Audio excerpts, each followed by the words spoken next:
Good morning, Tempo Freaks and Raptor Freaks. Lexi's here, and it's Monday morning, and we had a Tempo game yesterday afternoon at Coca-Cola Coliseum, and it didn't go so well. It didn't go very well at all. It was a game where the Wings came out and jumped all over us. First, Fudd and Beckers hitting threes, and then Shepard dominating the boards and them getting 8 offensive rebounds in the first quarter and jumping out to like almost doubling us in a lead. And the whole game, the Tempo had to try and scrap and come back. And there were times where they got close. At halftime, they were only down by 5 after a great run at the end of the second quarter. But the as Paige Becker said after the game in the interview, we we had to jump all over them. Actually, it wasn't Paige, it was Jessica. Jessica Shepard said we knew that they were going to come back after the half and try and make up the rest of the difference on the 5-point lead. So we wanted to dominate them at the beginning of the third quarter and build that lead back up and keep them separated and run it that way. And that's what they did. They forced that after halftime and balloon the margin again in the third quarter. And the Tempo's futile attempts at trying to come back just never could come together. There's a lot of different stuff to it. I mean, I don't know. Yesterday in my keys to victory, I said, y'all need to watch Shepard. Y'all need to watch the boards. Y'all need to box out. I said that yesterday morning. I knew that was the most important thing they needed to do yesterday.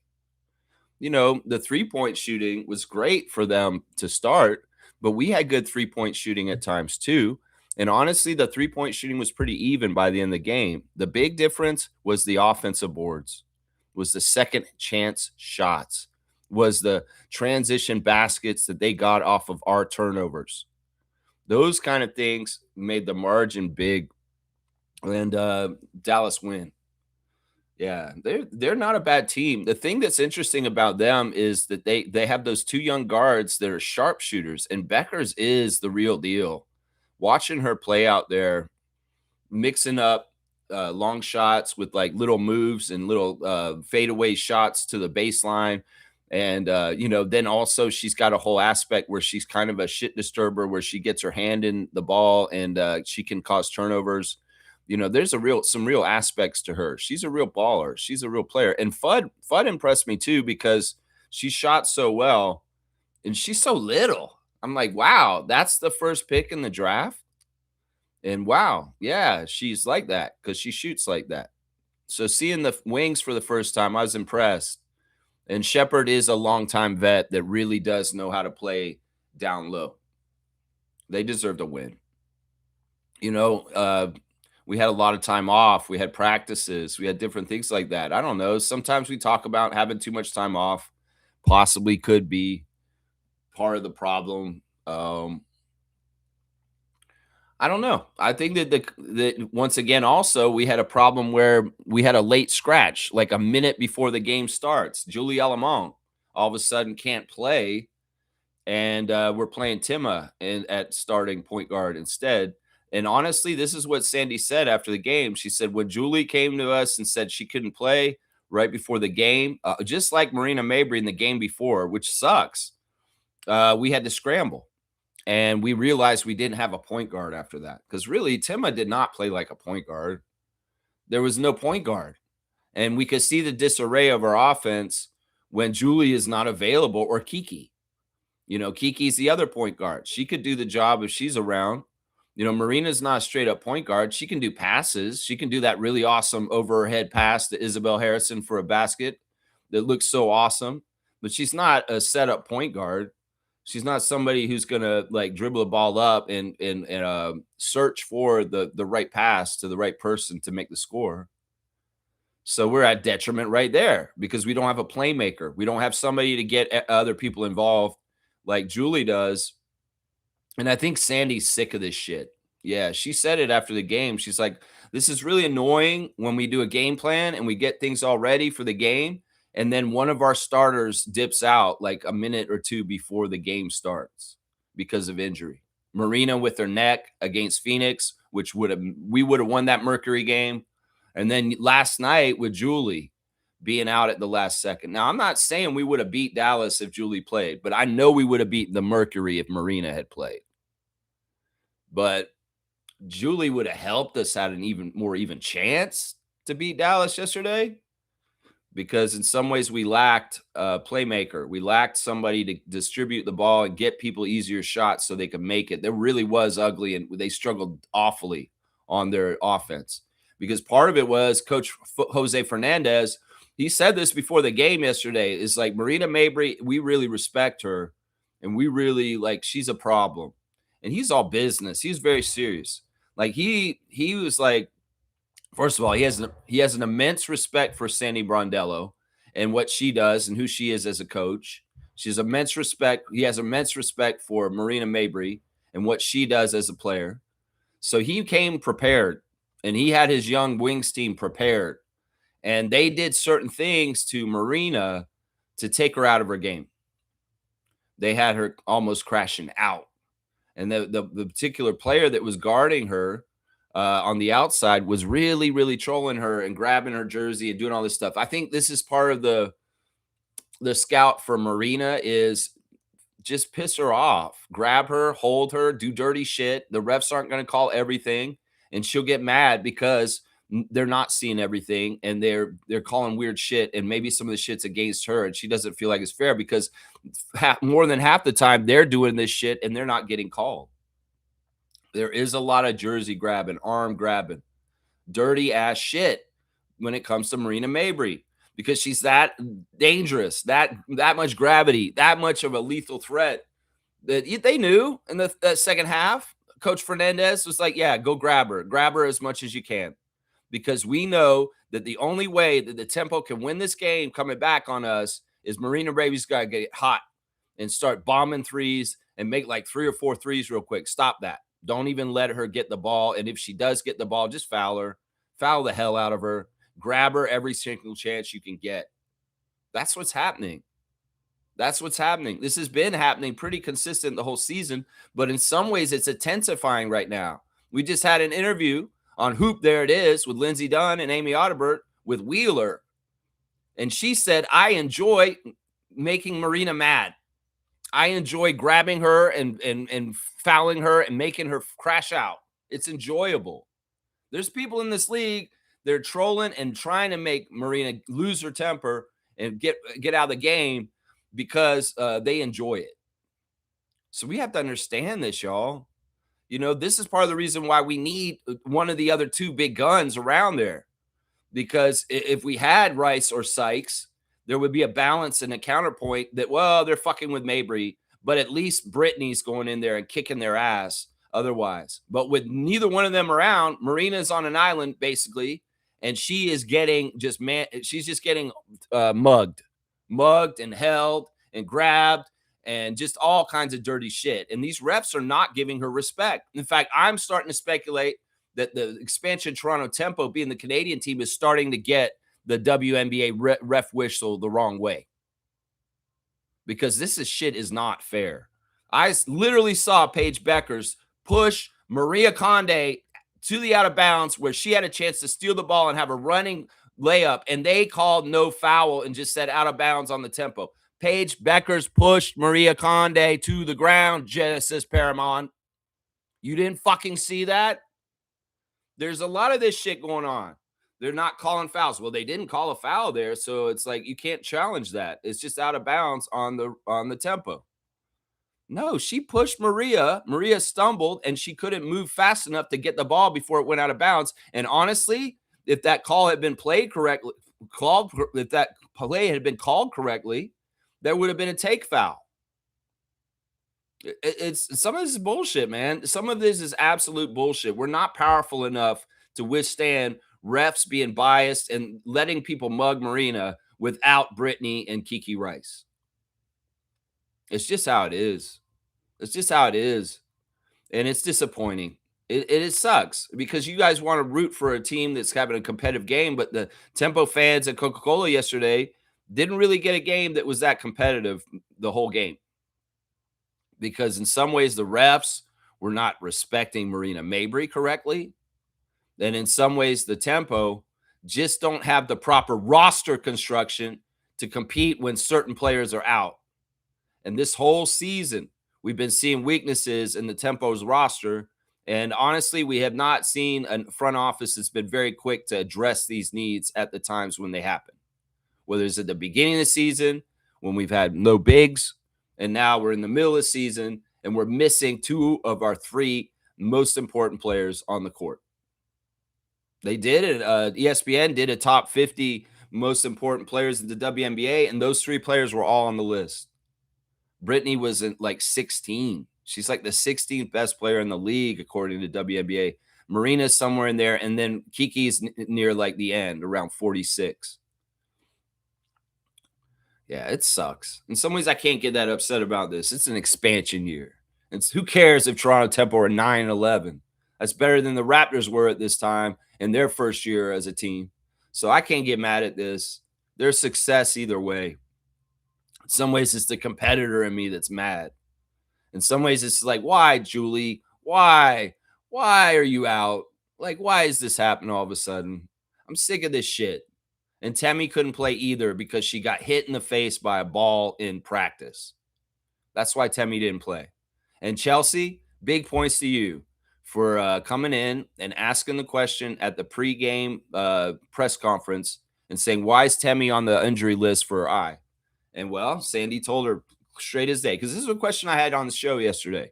And Chelsea Light, good job. And good to see you on TV yesterday. They, coming out and saying, yeah, Tammy got hit in the face by the ball in practice. And that's why she has an eye injury right now. And she won't be playing today. She didn't play. So we're down so many players, so many key players, and we just don't have it to match up with good WNBA teams that have their full complement, especially the Wings, who are not injured at the least and have every single player that they have available. It's tough. It's tough. It's a tough league. You know, there's a honeymoon period with an expansion team where it's new and shiny. People come and we actually have some wins early on and people get, wow, this is how it's going to be. Yeah, it's going to be like this in the honeymoon period. But there's going to be a time where that wears off. And there's going to also be times where we're in it, in the slump. We're in it with losing streaks. We're in it with games that are fumbled that we should have won, but we didn't. You know, these are all part of basketball. These are all a part of basketball. So we're going to do the stars of the game. We're going to do some reaction to CBL action yesterday. I watched the Scarborough Shooting Stars the second half after the WNBA game that we watched. And we got to get ready for today because tonight in Hamilton at the TD Coliseum, 7 p.m., we're doing a Raptor Freak unofficial hangout for Team Canada versus Jamaica at the arena in Hamilton, the Coliseum in Hamilton. That's right. Gerald's coming with me. I think Adriana's coming with me. I'm not sure. And I'm trying to get more people to come with us too.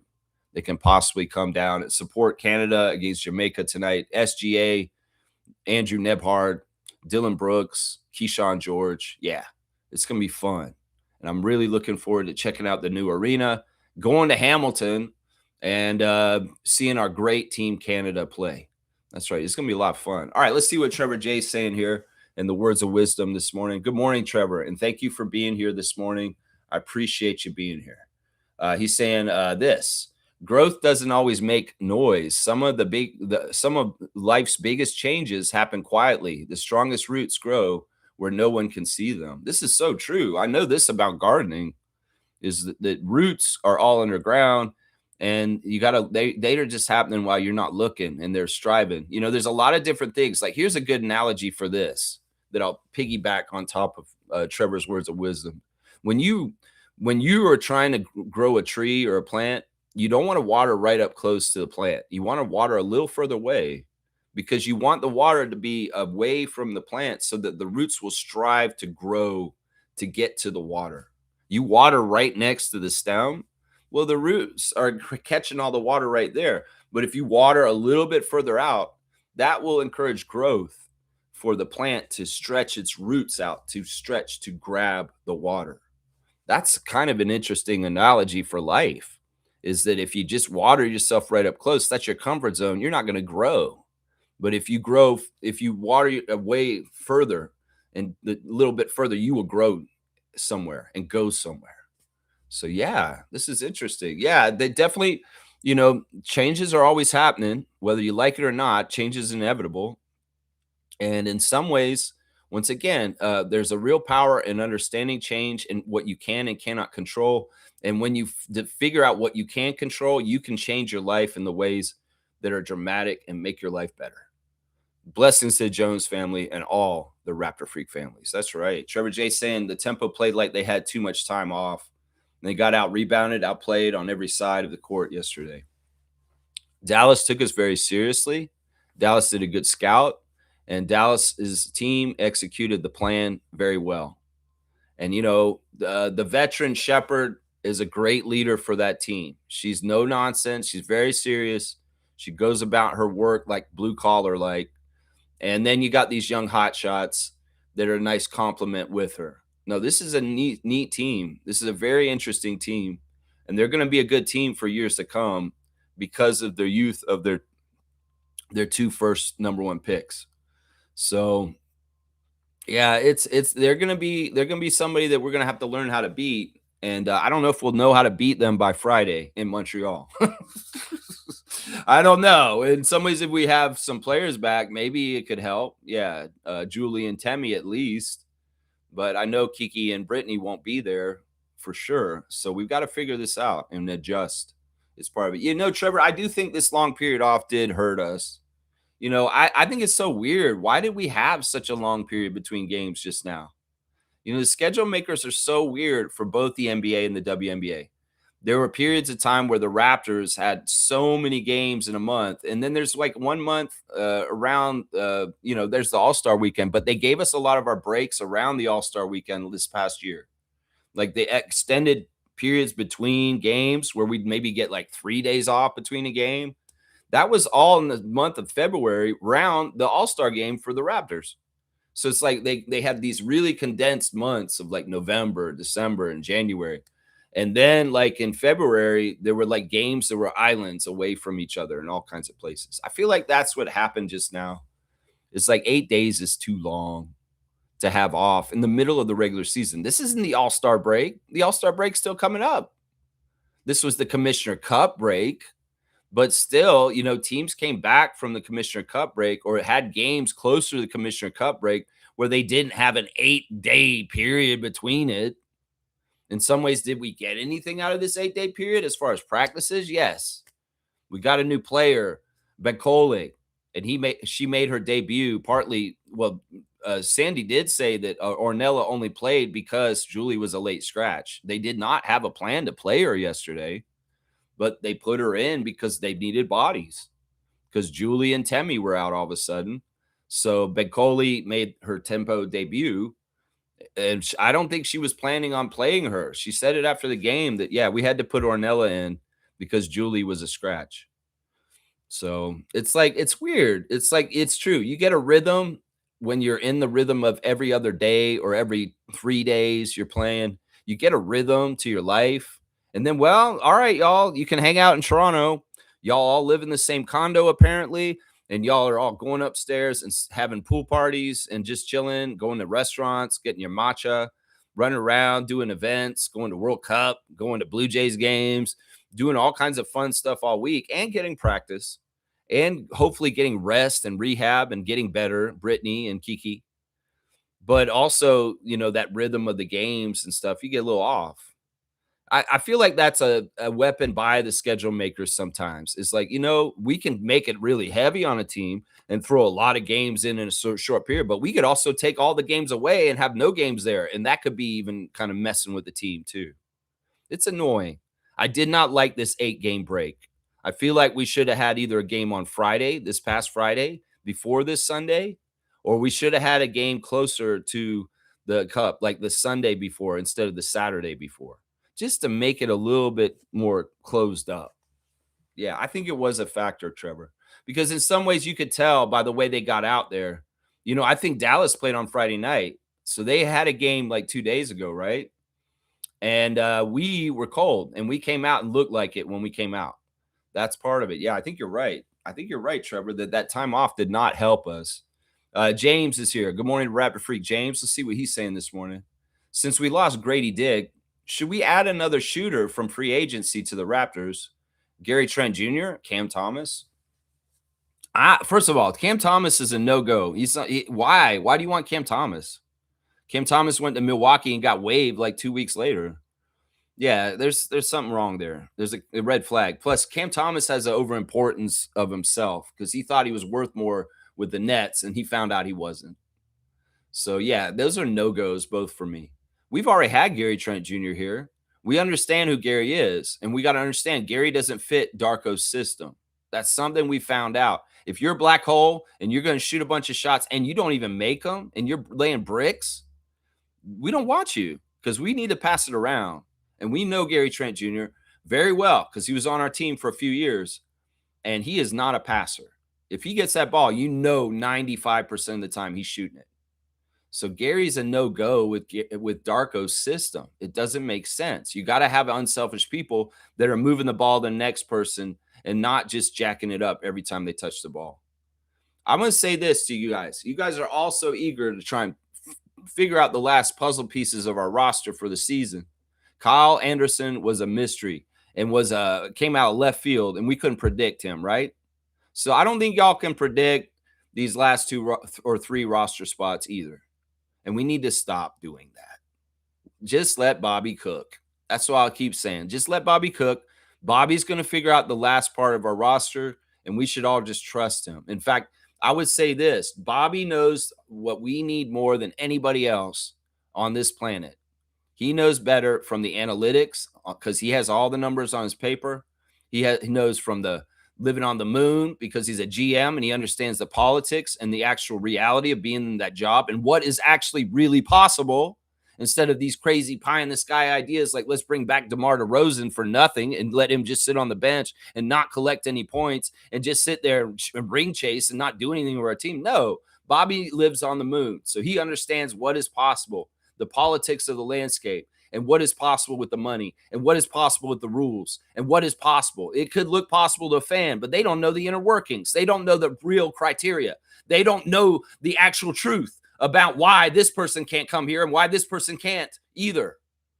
We can just look at it from the outside and say, oh, I like this name. I've seen this player. I like this dude. We get to this guy. But we don't know the fucking truth about why this would work and this wouldn't. So let Bobby cook. I don't necessarily agree with this. You say since we lost Grady, I say let Jameson fill his role bigger. Because in some ways, Grady and Jameson were kind of the same player in some ways. And Jameson was a way better player than Grady last year. But Grady got more minutes than Jameson. So why do we need to go get a different guy? Let's let Jameson Battle expand his role and his minutes on our team now that Grady's gone.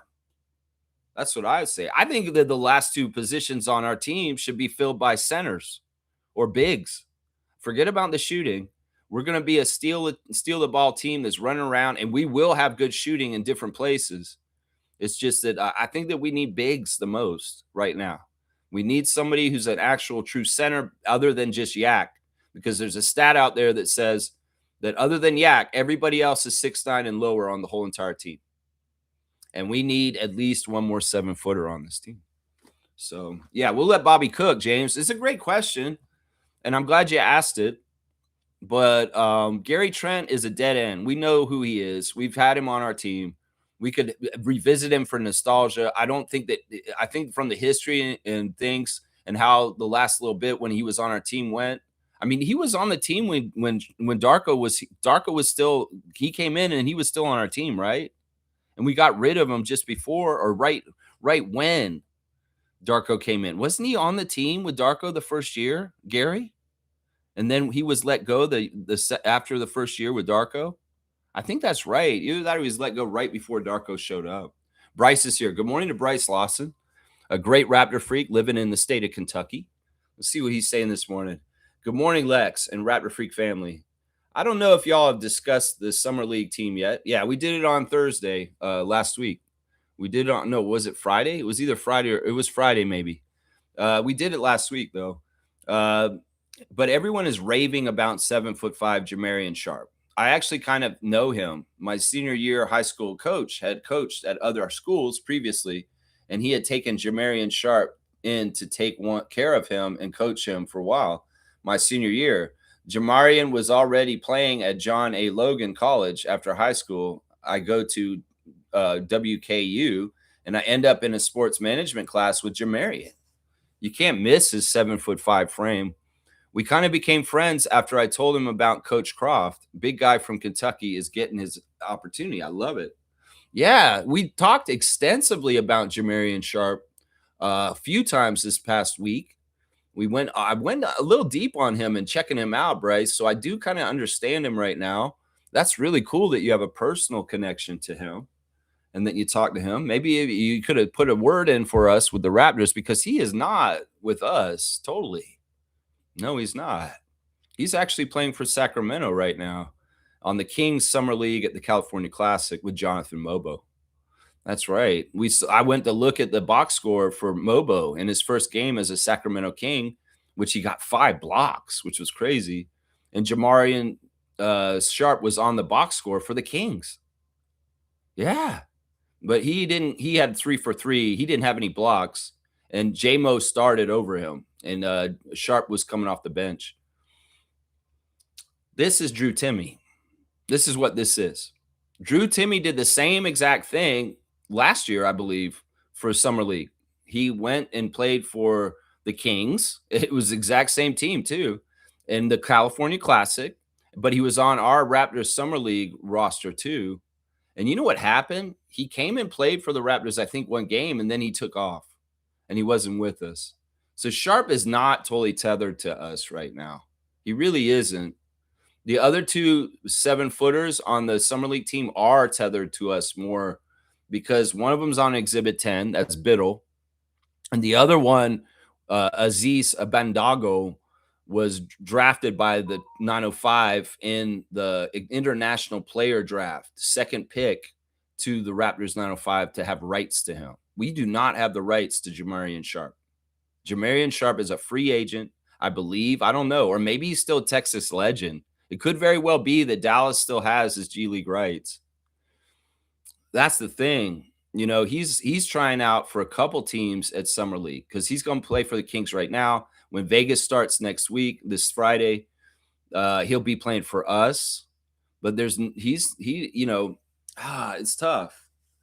See, that's the thing. Everybody has the same idea about him. Is he a Wemby stopper? He's the same height as Wemby. Can he do that kind of stuff? And,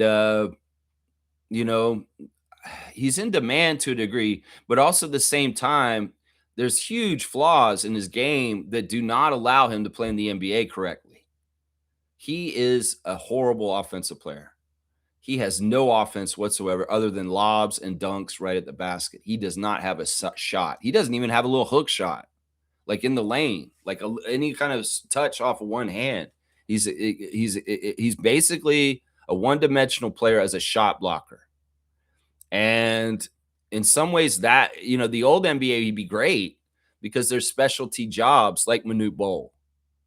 But this is the new NBA, and you have to be all round. You have to have all the skills. And if you don't have some of the skills, you get hunted and you get exploited, and you're a detriment to your team. And it doesn't even matter if you're 7'5". So this is the things we got to think about. And what we had decided, the antidote or the solution for making Sharp okay on offense is that we have to play a very motion offense where everything's moving all the time, and he's always a threat to roll to the basket and dunk it.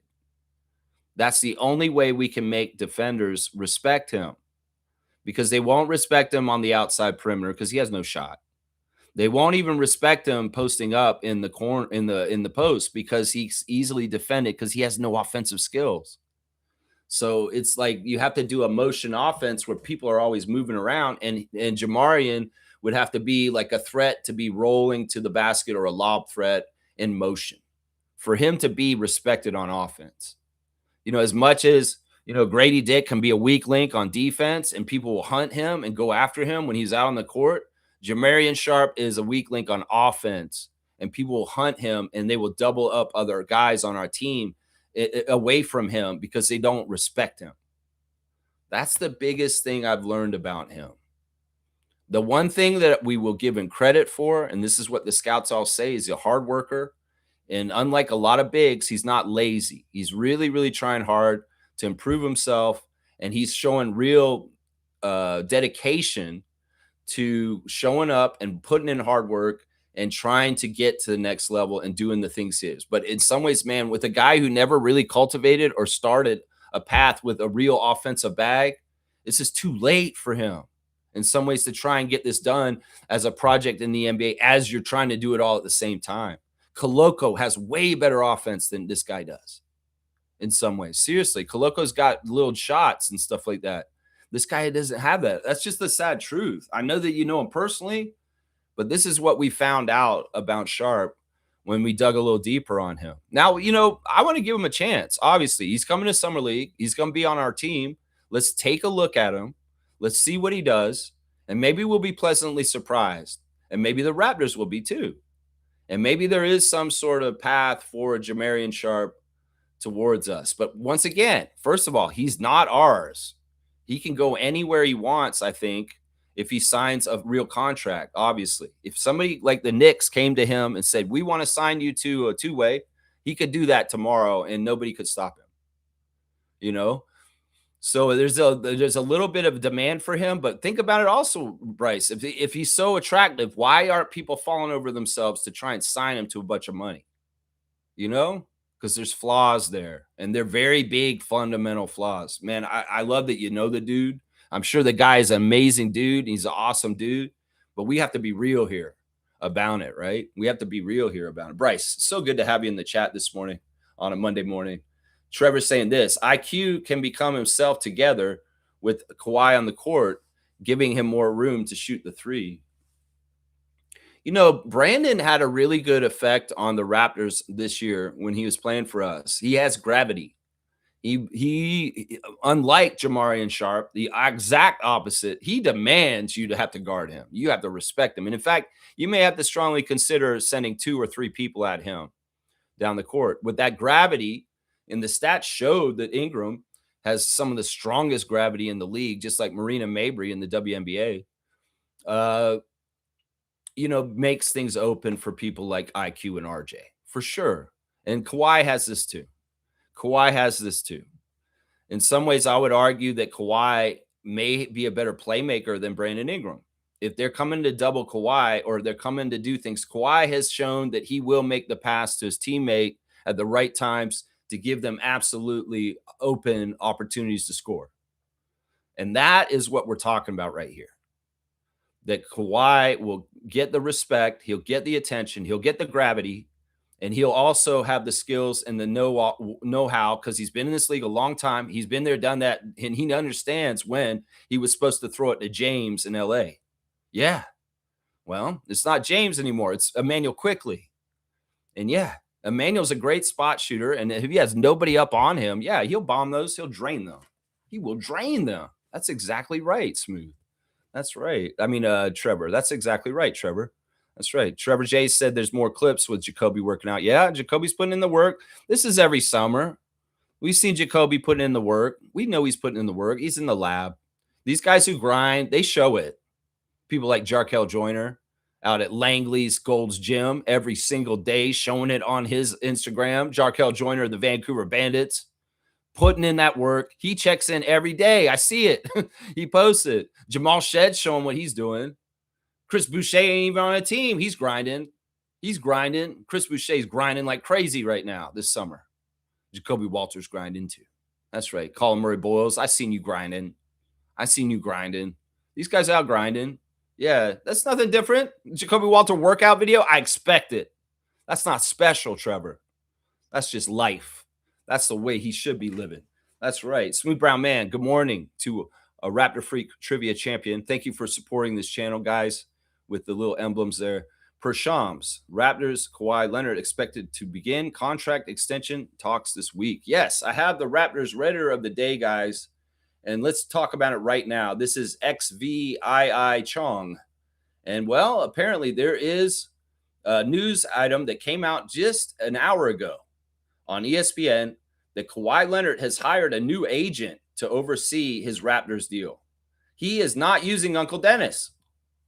He's not using this guy who was his agent. He's using a brand new agent for the first time ever in the negotiations with the Raptors on this contract. And that's good. I mean, isn't that good news, guys? Uncle Dennis is not going to be in the room with Bobby Webster talking to him about what we need for Kawhi. That's amazing. I think that's awesome. That's great news. I saw it and I was like, oh, okay, this is good. Uncle Dennis is not going to be negotiating Kawhi's contract with the Raptors this week. That he has hired a new agent that he has never used until now. And then in some ways, it's like, look, and Uncle Dennis and this other agent are implicated. So maybe it's partly that. It's like Adam Silver said, Kawhi, your Uncle Dennis cannot be talking to Toronto about the contract. I'm sorry. This is exactly why you're in trouble. No, you got to get a new agent. I'm sorry. Yes, you have to get a new agent. Yes, you don't have to fire those people, but you can't have them doing any more NBA negotiations because of aspiration. Okay. Okay.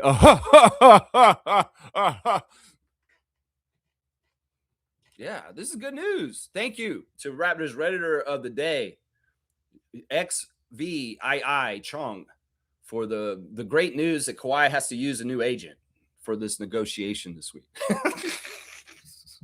Mr. Greg is here. Mr. Greg, the streak is alive. That's right. Dallas had a couple of really bad seasons and then it ended up with the first overall pick, which helps shape your roster. Yeah, they've got a really nice thing building there. You know, they've got some interesting depth too. You know, another player that I really liked on their team was Kur. Really, really long arms and can shoot the three. A walk? Is that her name? A walk? She was annoying. Oh my gosh, she was annoying. She had 3 blocks and she was 2 for 2 from 3 with 6 rebounds and 0 turnovers, 4 for 6 from the field, 10 points. That's a good player. She's young too, right? Isn't she a rookie too? Or she's like in her first 2 years also, right? Yeah, they've got some really good players on that team with Beckers and Fudd and Courier. I don't know how to say her name. Courier. Yeah, there's some players on that team. Yeah. Yeah, they got some good team players there. Yeah, Smooth saying this per Shams. Leonard wanted to return to the Raptors because he liked the city. The majority of the Raptors staff are still in place, and he feels the Raptors are contenders. Well, that all makes sense. There's another thing on Reddit where Drake has said that Kawhi talks to him all the time about missing Toronto and missing the fans. And this was in 2021, the interview with Drake, where Drake says, yeah, Kawhi talks to me all the time. He says he misses Toronto. So he's already missing us in 2021. This is 5 years ago. So he's had 5 years to be stewing and thinking, man, should I have stayed in Toronto? Man, what am I doing here in LA? We ain't done jack shit. Don't listen, Kawhi, Steve Ballmer here. You just wait. I'm going to bring the best team around you. We're going to get Russell. We're going to get James. We're going to get Brook Lopez. We're going to get this team together and we're going to make it work, Kawhi. Just trust me. Okay, Steve, I will. Don't trust Steve Ballmer. Don't trust Steve Ballmer, but trust Bobby Webster and Masai Ujiri. Trust the Toronto Raptors. Yeah, you can trust them. Majority of the staff is still here. Continuity matters. When you got a good team and you got good people, you keep them, right? You keep them, right? All right, let's see. Banana Bread Tan's back in the chat. Good to see the return of Banana Bread Tan recently. So awesome to have him back in the chat regularly. He's saying, man, I'm kind of hoping that we develop Jamarian Sharp. 7'5" with his mobility is good for us. Even if he can only play drop coverage, I hope we help him develop a 3-point shot. Brook Lopez developed one. This is interesting stuff. I mean, I don't know. How old is he? I don't even remember how old he is because this may be a big factor. This may be a big factor right here. Let me just see how old he is again because that is an important factor. Let's just see how old he is. 2001. This is the crazy thing. He has the same birthday as me. He's 24. So he'll be 25 in August. So he'll be 25 going into next season. Maybe there is some runway. It's just so late to be trying to learn some of the very basic skills. and the very basic stuff. It's so late. This is shit he should have been doing 10 years ago, not now. I don't know, man. I don't know. If he doesn't have it now, it'd be tough to get it now. And especially in the middle of everything, you know. Last year when he was on the Legends, the Mavs called him up and they had him on the team with the Mavs a couple times, and it didn't work, right? You'd think if it works, he'd stick on the Mavericks and he'd be playing there. I mean, obviously, he's a 7'5" guy, but they couldn't warrant putting him on the team or having a contract, or they haven't held him. This is a red flag, y'all. That he's been around the league for 2 years now. He's been around the league for 2 years, and he at 7'5", he hasn't broken through and got an irregular roster spot. He's been always either a two-way or just a G League player that's waiting to get called up. So, man, we just got to see. We got to see on Friday when we take to the court in Vegas for the Summer League, when we'll see Sharp in a Raptors Summer League jersey. And in some ways, then we'll know more then. Then we'll more then. That's right. Smooth saying trade can be made official at noon today. The Kawhi trade can be made official at noon today. Good stuff. Good stuff. Shaq Lindsay's here. Good morning, Shaq Lindsay. You guys, thank you for supporting the channel also. Shaq Lindsay's saying, yeah, I like Jamarian Sharp. Elite shot blocker. Has so much potential. Bobby needs to sign him to our roster. Yeah, I don't know. I don't know if Bobby needs to do that. We got to check him out first. Is it the Mavs have not done this? If other teams have not just come and got him, think about this, y'all. It's like these commodities in the league, if they want to be competitive, somebody sees 7'5", they're gonna be like, yeah, let's get him. But he has to have the goods to come through. So it's just not as easy. The old NBA used to be, yeah, you're 7 foot, you can play in the NBA. I don't care if you can shoot or run or anything. You're just 7 foot. You're tall. You can go get baskets when they miss them. You can go get the ball. That's the way it used to be. That's why Will Purdue played in the NBA. It's different now. You can't just be a big lumbering, big, tall person. In fact, you can't just be a big, tall 7'5" guy who's mobile and just make the league either. You have to have it all. This league really is a hunter's league at this point. You have to have it all. All right, let me switch up and do the box score for the tempo, because this is a tempo stream, and I do want to go over my stars of the game. It's tough to find stars for the tempo because it was a tough game, but I'm going to go with number 1 star, Nyara Sabally. 29 minutes, 14 points on 6 of 10 shooting. She's 1 of 2 from 3, 1 of 3 at the free throw line. Those free throw misses are annoying. I don't like the technique that Nyara and Isabel use at the free throw line, where they flip the ball up and then catch it and shoot it. That really puts all kinds of possibilities for missing the shot. In some ways, I don't think that's a good fundamental free throw technique, where you flip the ball up and you have to catch it and you shoot immediately as you catch it, because you don't know how you flip it. Sometimes you might flip it weird and the ball will have weird kinetics. And then you see some of the caroming shots at the free throw line that Sabally shoots sometimes. There's like, oh, it hit the rim and it's and off to the side.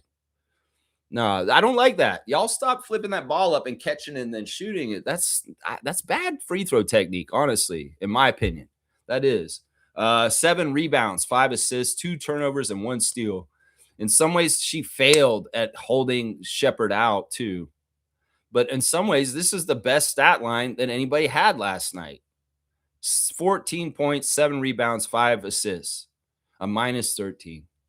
It's tough. I mean, these stars are stars just because I have to give stars. My second star of the game was Kia Nurse. Kia Nurse, once again, thrust into more of an offensive role and having to carry and help the team. We only scored 76 points. This is the big problem with Brittany out and Kiki, is we are having a hard time struggling to make big point totals, especially if they cover up Marina so nice, where she can't get over 20. So Kia Nurse has been essential as just an extra auxiliary 3-point shooting person that's putting in some more points just for us in there. But this is not the way we should be making points. Kia, in some ways, should be playing more like Garrett Temple and not having to play so much and just be that vet that's on the team kind of watching. But we've had to play her way a lot lately because of injuries. nobody being there. And in some ways, she's better than Temple coming off the bench, sure. But in some ways, it'd be more ideal if she wasn't playing so much. But I have to give her a lot of credit. You know, when she hits a three at Coca-Cola Coliseum, that's a pop right there. Woo-wee, look at Kia. Stop and pop. Make that three, Kia Nurse. I love it. It's so Canadian and awesome. She got 21 minutes with 12 points, 4 of 9 from the field, 3 of 7 from three, made her only free throw, 1 rebound, 1 turnover, a +3. So while Kia was out there, we beat the Dallas Wings by 3 points. So yeah, she was a bright spot, even though she shouldn't be a bright spot because she shouldn't be getting these opportunities. There should be other people stepping up and doing things, or people being there and not being hurt. You know, my third star is going to be Izzy. I'm going to give Izzy the last one. Izzy's such a beautiful woman. She came in the game looking, oh my gosh, 10 out of 10 with her little fuzzy outfit she's wearing. And she gets out on the court and she's so physical. She's so physical. She's such a juxtaposition of beauty and the beast, because she's definitely a beauty. But boy, does she play like a beast when she's on the court. And she's phenomenal. She's a lot of fun. I wish she was getting more keyed on in the offense. I feel like we really doted on Conde yesterday, and it was a failure. Conde was just not having it. In some ways, her Euro offense is not translating the WNBA correctly. Part of it is the refs don't respect her, and they're not giving her the right calls. Part of it is she's in a learning curve as a rookie in the WNBA to learn how her European game translates to this court. But I would have liked a lot of that offense that was directed towards Conde, and that was very specifically done by Brondello because she's trying to get Conde going, to maybe pivoted over to Harrison, because I feel like Harrison has more polish and more time served in the WNBA, and she is a more effective person that will carry our offense in some ways. So yeah, Isabel, 27 minutes, 13 points on 5 of 10 shooting, 3 of 4 at the free throw line, 5 rebounds, 1 assist, 3 turnovers, a steal and a block, a -13. She's just a gutsy player. She's a tough player. And in some ways, she's a strong leader for our team, a leader for toughness. And in some ways, she echoes RJ to a degree to me. There's a little bit of kind of like she stands for shit on the court for the team in some ways, like RJ does. And I appreciate her for that. I'm going to give the honorable mention to Marina. Marina was the leading scorer. She was tied up, as I said earlier, and fouled a lot and just not getting the proper respect. The fact that she only got 2 free throws is bullshit. Absolute bullshit. And you know that, Amy Bonner. You know that, Gerda Gatling. You know that, Genesis Paramon. That's absolute horse shit that she only got 2 free throws. They're doing that goofy shit again where, we get fouled and all of our fouls are side outs and not free throws. And when they get fouled, they're going to the line. And I hate that shit. But yeah, Marina, 31 minutes, 19 points, 7 of 18 from the field, 3 of 9 from 3, 2 of 2 at the free throw line, 5 rebounds, 5 assists, 1 turnover, 1 steal, 1 block, a -19. This is a decent Mabry game, but this isn't a good Mabry game. It's a decent one. But in some ways, look, we need way more points because people are gone and not available. And you are the workhorse, the load to do that. There was that dumbass play where Marina made a 3 and Genesis Paramon was waving it off, saying no 3, no 3. That's how much the refs were against us yesterday, is that they wanted to take away a 3-point shot that wasn't even right. And that's the rookie ref making a wrong call because they reversed it. They did count the 3 afterwards. It was a really nice shot. It went around on the rim a little bit and then fell through. And Genesis is already going, no, it doesn't count, because she wants to call an offensive foul on Yusketa underneath the basket. Well, the other refs, the senior refs, Bonner and Gatling, overruled Paramon and made the right call and said, no, that does count because she shot the shot before Yusketa fouled the Wings player underneath to get the rebound. That's how you could tell shit is shady, because her proclivity right away is to call a foul and wave off a 3-point shot that we desperately need in the game to try and make up the difference. And she doesn't even want to give us that. She's such a Grinch. Genesis Paramount, rookie ref for the WNBA. That's not right. That's not right. And that's an example of what I'm talking about. We'll go over the rest of them. Really not impressed with Maria Conde yesterday. 29 minutes, 3 points on 1 of 10 shooting. Yeah, 1 of 10. She got a lot of shots, and they were just a mess. They were a mess. I don't know if you need to slow down. You need to figure it out. I don't know. The one shot she made was a three at one point where she's absolutely wide open and was badass. That was the best thing she did. 1 for 3 from three. She did have 10 rebounds though. So she was in there battling. But man, nobody would get in between the wings player, and they would just sneak in, and they were getting easy putbacks. Like, that's basic 101 box out, guys. And it wasn't just Shepherd that was getting in there and getting those rebounds. Beckers was, and other guards on their team were too. Just basic 101 boxing out tempo. Come on now. 3 assists and 3 turnovers for Maria Conde, also a -12. Tima was not ready to start. She was not ready to start. She was not expecting it. She was not prepared for it. And Julie was supposed to start, but Julie couldn't play at the last minute. So Tima got to play and start. 21 minutes for Tima, only 3 points. You got a starter's minutes. The start, you need to score, Puyi. You need to score. 3 points in 21 minutes ain't going to cut it, because we need you to contribute to get that number up there. They didn't even score a whole lot of points the other side. 89. We only scored 76. That's anemic. That's weak sauce. And in some ways, you come to us advertised as a great combo guard scorer from France. And I've seen your highlights on Team France. I know what you can do, Tima. I know what you can do. I've seen your highlights in Europe. I know what you can do.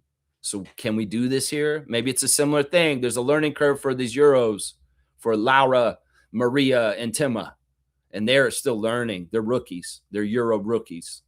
And it's a different game, I guess, because she can't translate what she does in France to what she's trying to do here in Canada.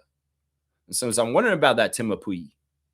Can you wake up? Can you do Tima from France in Canada? We do speak French here too, just so you know. You know that, right? You do. That's right.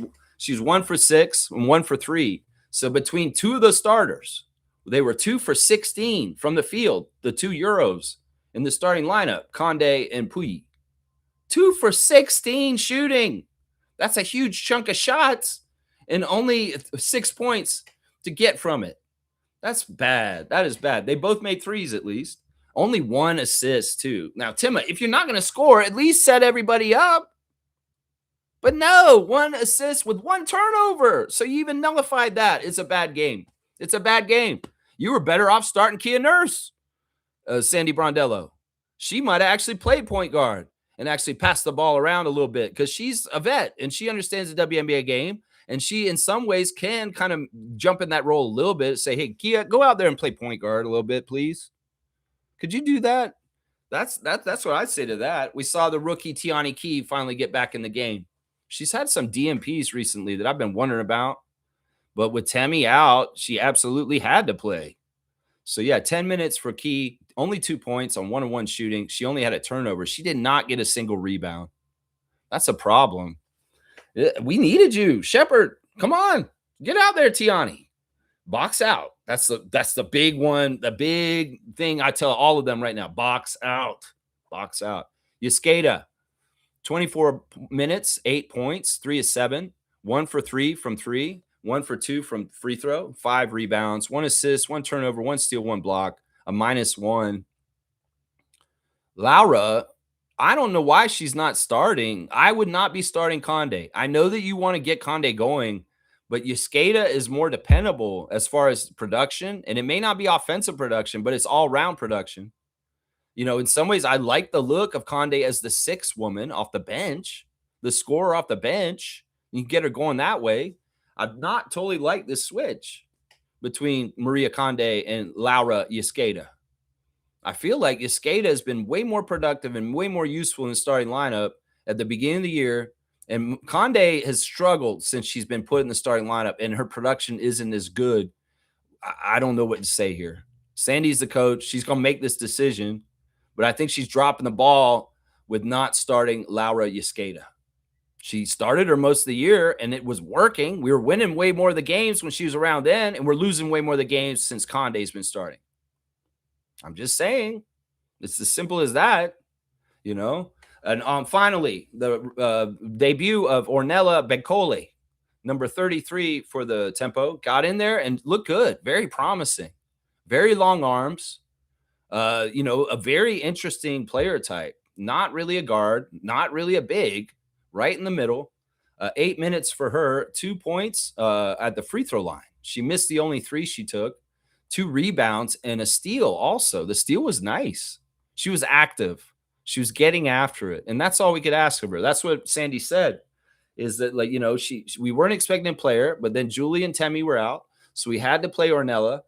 And we were very happy with the energy and the work she was doing out on the court. She was getting after it. And that's all we can ask of her. So that's the Tempo side of things. We'll go over and give some kudos to the other side real quick. Double-double for Jessica Shepard. 14 points on 5-11 shooting with 15 rebounds. That's 6 offensive rebounds alone by her. 22 points for Paige Beckers on 9-16 shooting. 7 assists for her also. She was distributing. And Wings fans are kind of annoyed with her because they want her to take over earlier in the game, and she kind of turns it on for herself in the fourth quarter. I think that it's that she's trying to get her other teammates involved and distribute and get other people involved, so she's unselfish. But when it's closing time, she steps up and she starts doing this stuff herself. So chill out, Wings fans. She's doing fine. She's very good for a second-year player. Trust me. Fudd, 17 points on 6-16 shooting, 5-11 from 3. Those 5 threes were big time for her. And she did have 3 steals also. So yeah, good effort. All 5 of their starters scored double digits. And that's a big thing. I already talked about it. Walk. Man, she's good. If she could be on the Tempo someday, I'd be very happy if a Walk Cougar is on the Tempo someday. That's a player I covet right there. I'm going to say that right now. I covet having a Walk in a Tempo jersey. If you're listening, Monica, I covet that. That's right. Let's look at the team stats real quick. They did shoot way better than us. 44% from the field, 39% for us. And they manufactured 3 more shot attempts than us. It was way uglier earlier in the game when they were getting so many more attempts than us because of steals and offensive rebounds. But we evened it out more and more as the game went on. We actually had a really good second quarter, but they jumped all over us in the third and separated themselves from us again. And we're having real hard time scoring in the fourth quarter now. The last 2 games, we have had really bad scoring outputs in the fourth quarter, and that was a strength of ours earlier in the season. Maybe it's because Sykes is out. I think that might be it. The Sykes has been out, and our fourth quarter really strong play has gone out the window with Sykes being in street clothes. I think that's it. The 3-pointers were even by the end of the game. They came out hot and hit 3 threes right in a row. Fudd, Beckers, and Kerr hit 3s right in a row at the beginning, 9-0. And they didn't keep the 3s going, and we did catch up with 3s later. Marina did have her little spots where she hit 3s that were really impressive, but not enough of that, obviously. Not enough of that. Yeah, so we took 1 more 3 attempt than them, but made the same amount. So 3s were pretty even. The free throw line was annoying. 13 of 14 for them. They only missed 1 free throw, and we missed 4 of our 14. So we did get the same amount of free throws as them. But I feel like Marina was robbed of free throws. The rebounding got better as the game went on. They were destroying us on the rebounds in the first half, but it evened out a little bit more as the game went on. 42 for them and 35 for us. And they had 16 offensive rebounds. That's a key stat that Sandy was pissed off about after the game, that we allowed them to get 16 offensive rebounds in this game. That's a very key stat for what happened. No point guard on the court. Well, we only had 16 assists, but so did the other team, which is weird. Both teams kind of not great with their assist to turnover ratio. We had 16 assists with 14 turnovers. That's awful. Not very many assists. No point guard on the court. And then a lot of bad turnovers, 14 turnovers. Yeah. Fast break. We won that, surprisingly.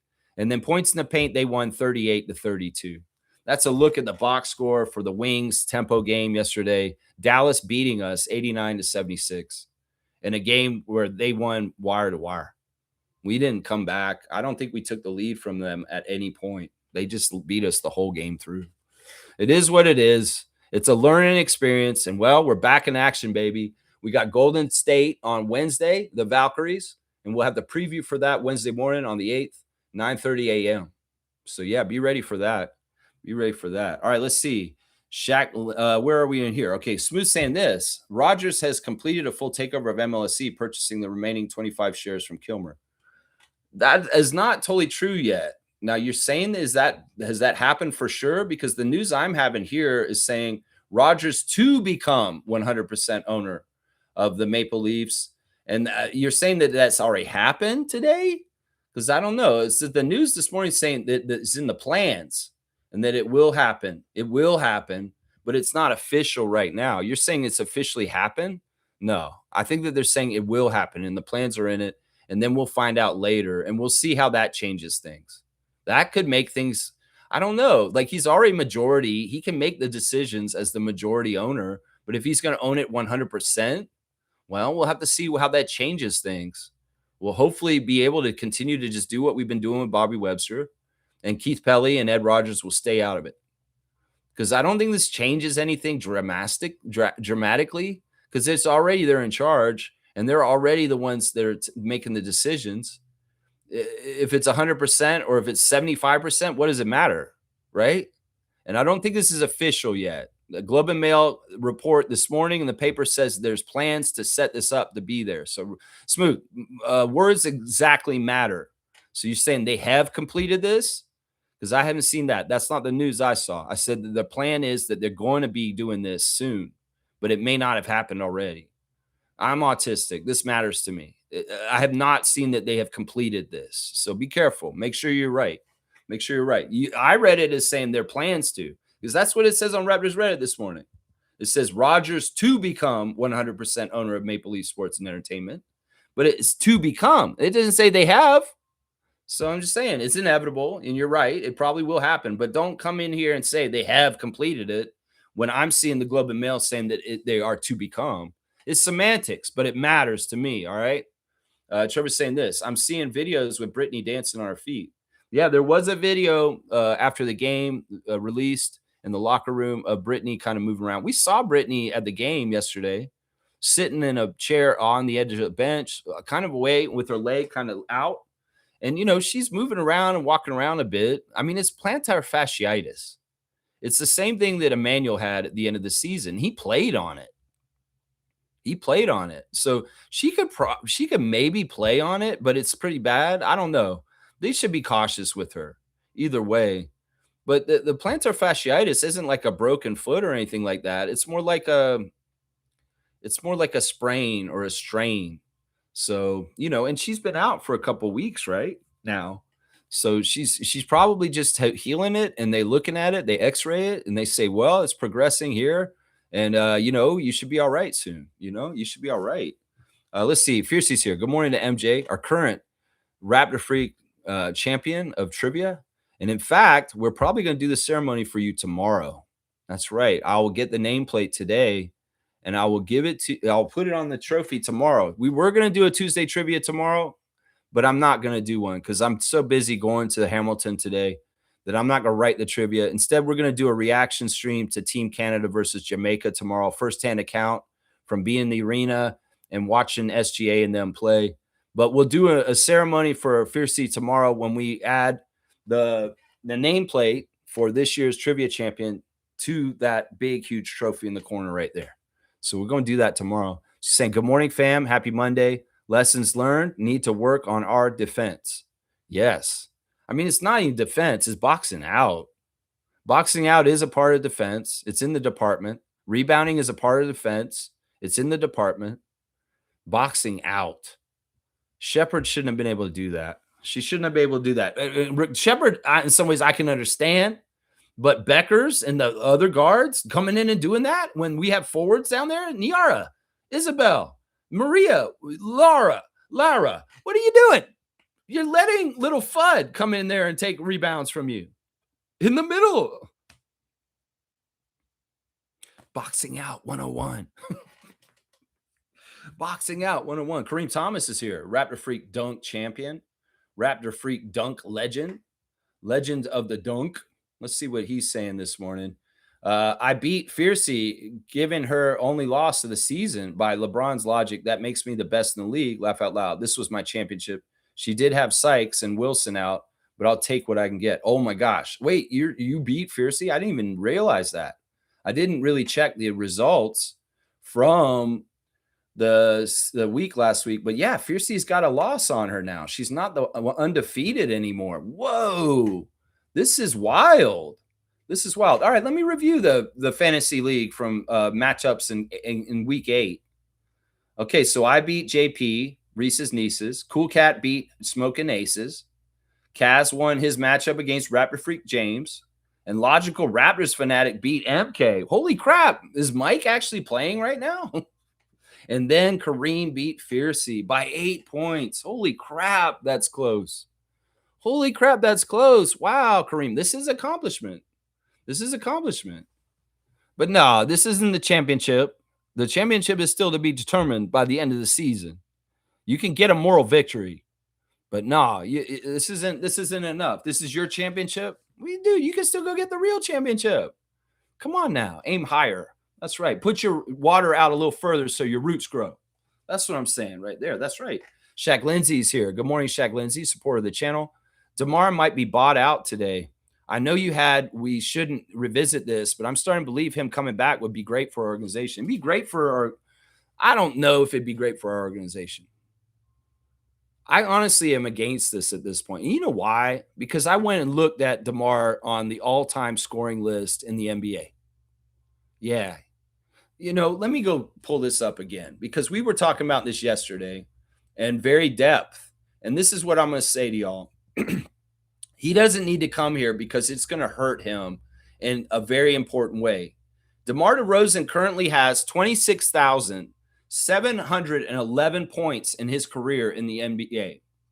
If he can score 1,500 points in the next 2 years, for 2 years, that will be 3,000 points. And that will put him 10th in the all-time list. He will be passing names like this: Hakeem Olajuwon, Elvin Hayes, Dan Issel, Carmelo Anthony, Shaquille O'Neal, Moses Malone, and be right underneath Dr. J. Most likely passing possibly Russell Westbrook also, depending on whether he's playing or not. So this is the thing, y'all. Forget about what we want. Forget about what the Raptors want. I want DeMar, since his career basically is not a championship career, I want him to go for the individual. And it'll look way more impressive if one of our GROATs is in the top 10 all-time of NBA scorers in the history of the whole entire league. Forget about ring chasing. Forget about feel-good return to Toronto. This man needs to go to Charlotte and score 30 points a game so he can get up above Moses Malone in the all-time scorers list. That's way more cooler and important at this point. What is he going to do if he comes here? He's going to sit on the bench. He's not going to score any points, and he'll spin his wheels on what I just talked about.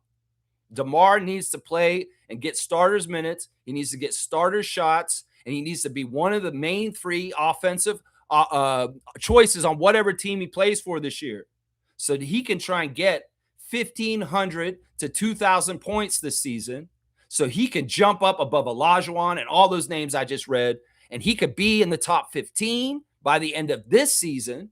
And if he does another season after this where he can have the same production, he could be almost in the top 10.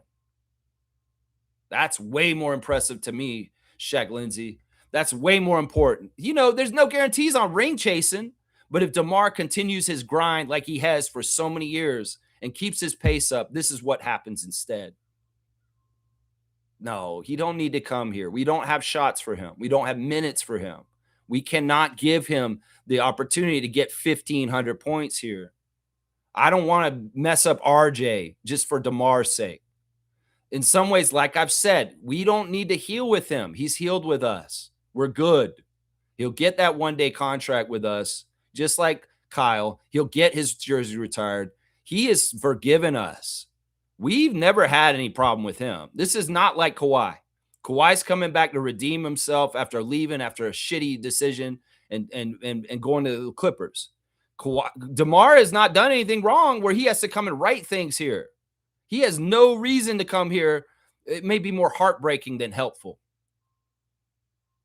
Because there's a lot of bad memories in some ways that coming back, and it's like, oh no, it's like, yeah, man, they fucking traded me and they blindsided me and they pulled the rug underneath me. No, this isn't healthy for him in some ways. It's not healthy for his mental health, and it's not healthy for his scoring and his quest to move up the all-time NBA career scoring list. That right there alone is a reason why DeMar should not come back to Toronto, because we can't give him the opportunity to continue to go up that ladder. If he stayed in Sacramento and played there for the next 2 years and he continued to get the scoring that he's gotten, he will be up there right next to Dr. J in the top 10 of all time NBA scorers. Some things are more important than our needs or our wants or our silly little frivolous. I'd love to have DeMar come back. No, DeMar needs to go for up there. That's what he needs to do. He's got an opportunity. It's just like Marina with the 53. She should have went for 56 because she's at a certain place where it's not easy to get to from hard work. And DeMar, where he got to with his career and his scoring, he's gotten somewhere that is not easy to get to. And he needs to continue to go on that path. If he wants to ring chase as a side quest because he ends up on a team that has a legit chance, but he has to be one of the top 3 options. He comes here, who's in the top 3 options? Kawhi, Scotty, and RJ.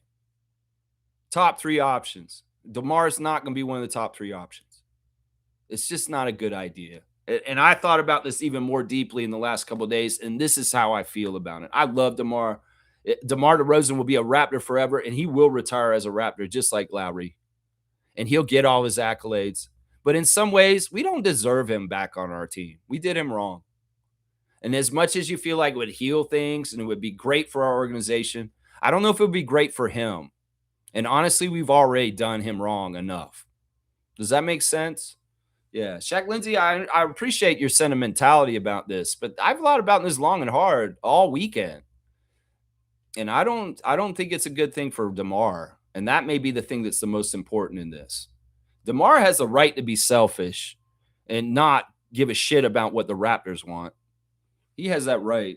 Yeah. Banana Bread Tan saying the water away from the roots is peak wisdom. Yeah.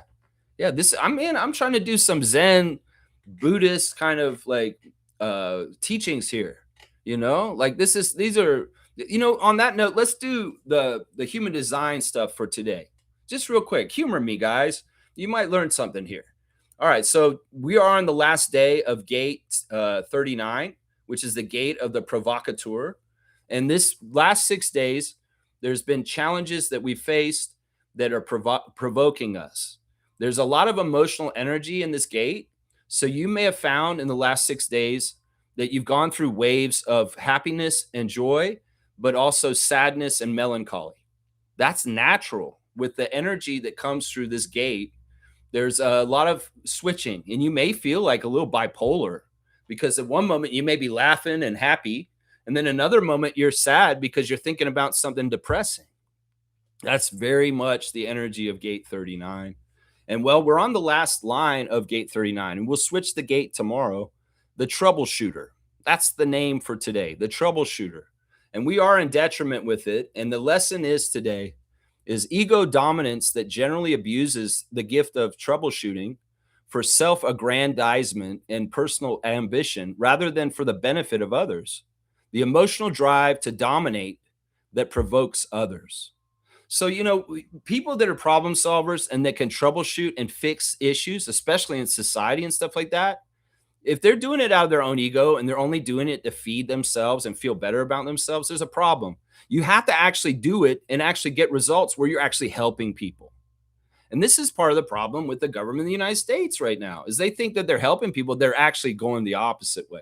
And it's only to feed their ego, and they think that. So when you're helping somebody, do it for the right reasons. Don't do it for your own self. Do it because it's actually helping somebody. I think that's the message here. Because in exaltation, practicality, and the ability to guide and nurture others, the energy to provoke others by attempting to solve their problems. You know what I'm saying? So that's the energy for today, is the troubleshooter. You may find yourself able to solve problems pretty good today, but also feel waves of emotion, good and bad. That's your human design check-in with Gate 39, line 6. The provocateur, the troubleshooter. That's the theme for the day today in human design. Yeah, here we go. Keep going. Yeah, see, that was a little aside. I don't know if that's interesting in some ways. Maybe it's the energy, you can feel it, what I was just saying, as far as the waves of different emotions right now. Yeah, that's been over the last 6 days, seriously. So if you think back to the last few days, you may be understanding why.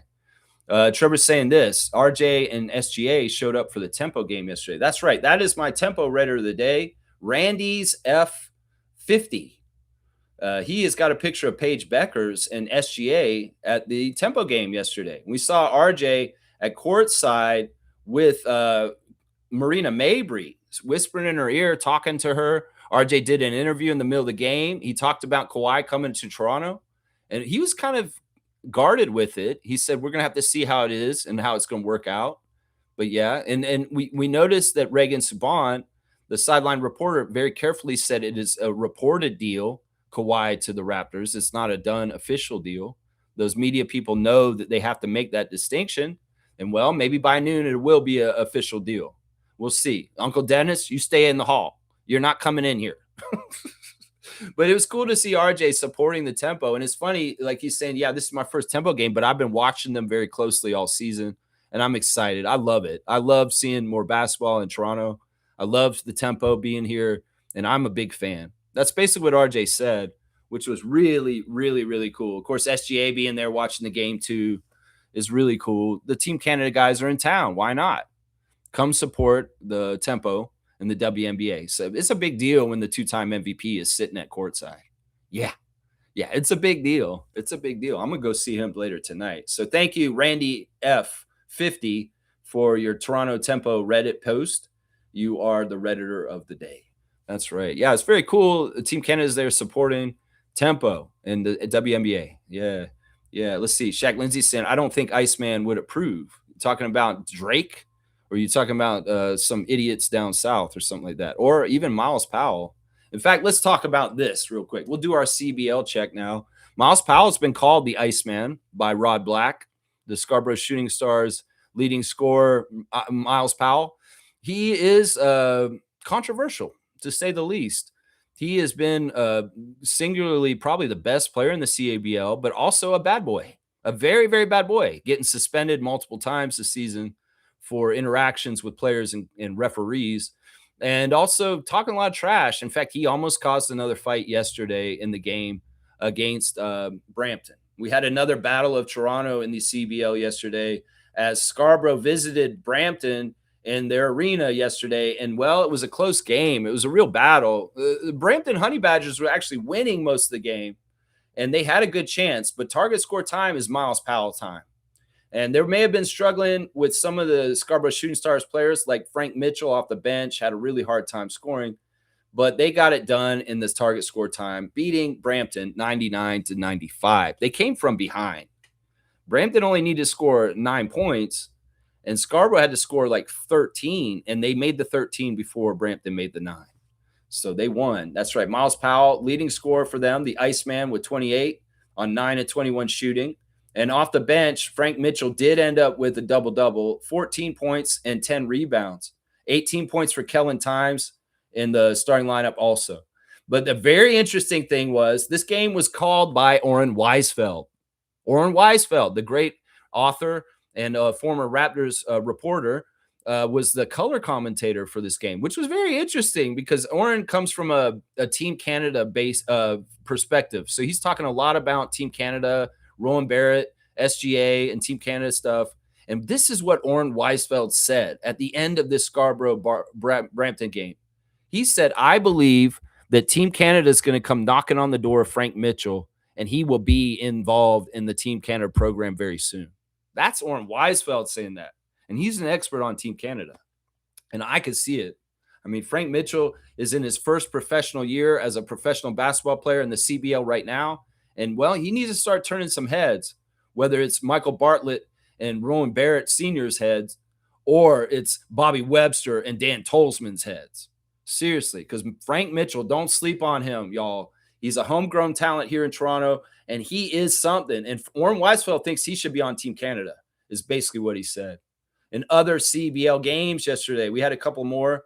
We also had Calgary finally won a game again. They beat Vancouver last night, 92-84. That's impressive. And then in the later game, Winnipeg beat Edmonton 100-98.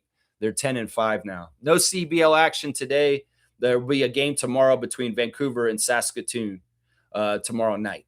So, yeah, great CBL action. Check out the Canadian Elite Basketball League. The game in Brampton was fun. In fact, they had former Raptors coach Jay Triano at the game yesterday, and he did an interview about the CBL and the great stuff that's happening from Canada's professional basketball league. So, yeah, check out the CBL in your town as soon as you can. And Scarborough Shooting Stars, let's go 14-2, number one team in the league. The Iceman cometh, and he taketh the target score time. That's right. That's what he does. That's right. Bryce is saying this. Lex, are you against going to get DeMar? Yes, I am. And it's not because I'm against DeMar. It's just that it doesn't make any freaking sense. The Raptors have $3 million to spend on two players right now. Two players. You think DeMar is going to come here for $1 million this year? That is an insult. So we just don't have the resources. We don't have the spot. Once again, you can have a garden out in your yard, a raised bed. And if you have all the spots filled, you can't put that plant in there because there's no room. There's no roster spot. There's no money. There's no shots. There's no minutes. It doesn't make any sense at all, guys. The only way this works is if we trade one of the starters for him. And that I'm not willing to do because that's not going to improve our team.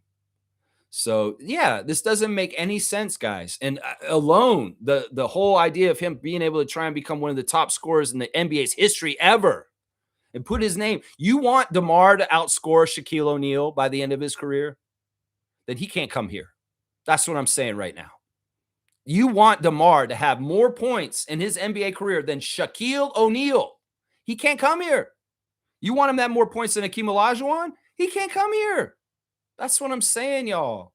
So let's stop thinking selfish for ourselves and our feelings and just wanting him to come back because we want him to come back. No, you're thinking selfishly for us and not thinking what's right for him. That's the difference right there. That's it right there. Shaq Lindsay's saying this. We have 2 roster spots. It would be great to fill them with DeMar and Jamarian. Yeah, it's just not realistic. We have $3 million, guys. That's it. We don't have any more money. We spent half of our cap money on Kyle Anderson last week. We just gave $3.5 million to Kyle Anderson. We can't even give that much to DeMar. Do you think DeMar is going to want to run around with us all year like this, just a ring chase and sit on the bench and watch and make nothing? No. Think about it. It's not realistic, y'all. There's no resources for this unless we trade, and I'm not willing to trade to do this.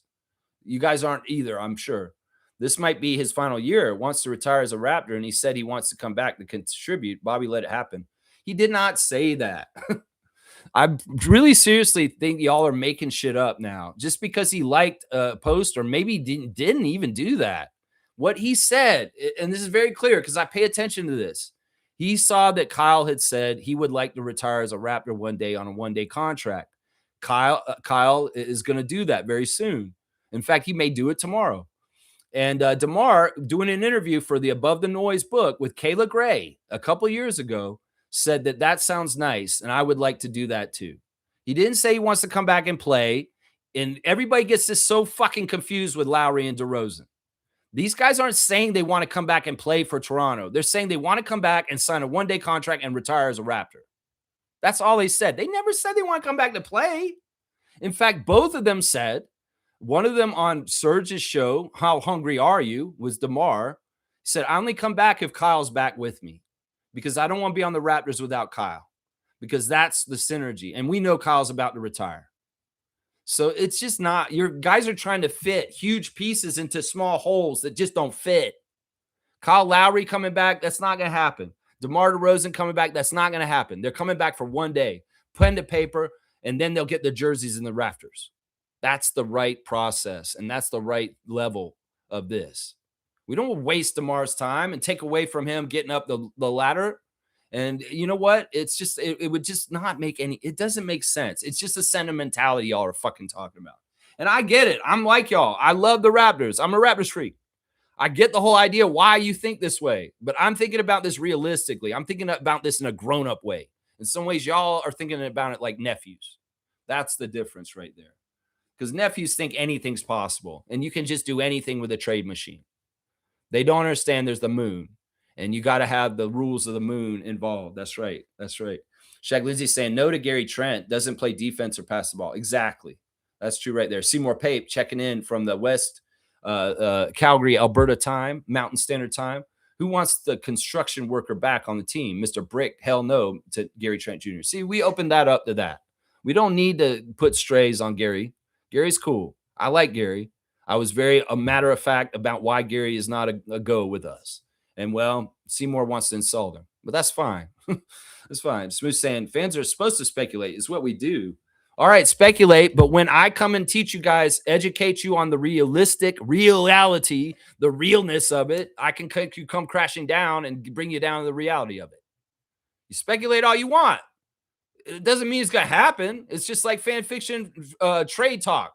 It's the same category. It's just a different flavor. Speculate all you want. If it makes you, if you enjoy it and you want to waste your time in your life speculating about things that will never happen, go ahead. Go ahead. That's what fans do. All right. I don't do it all the time. I mean, I do speculate, but I speculate in educated ways.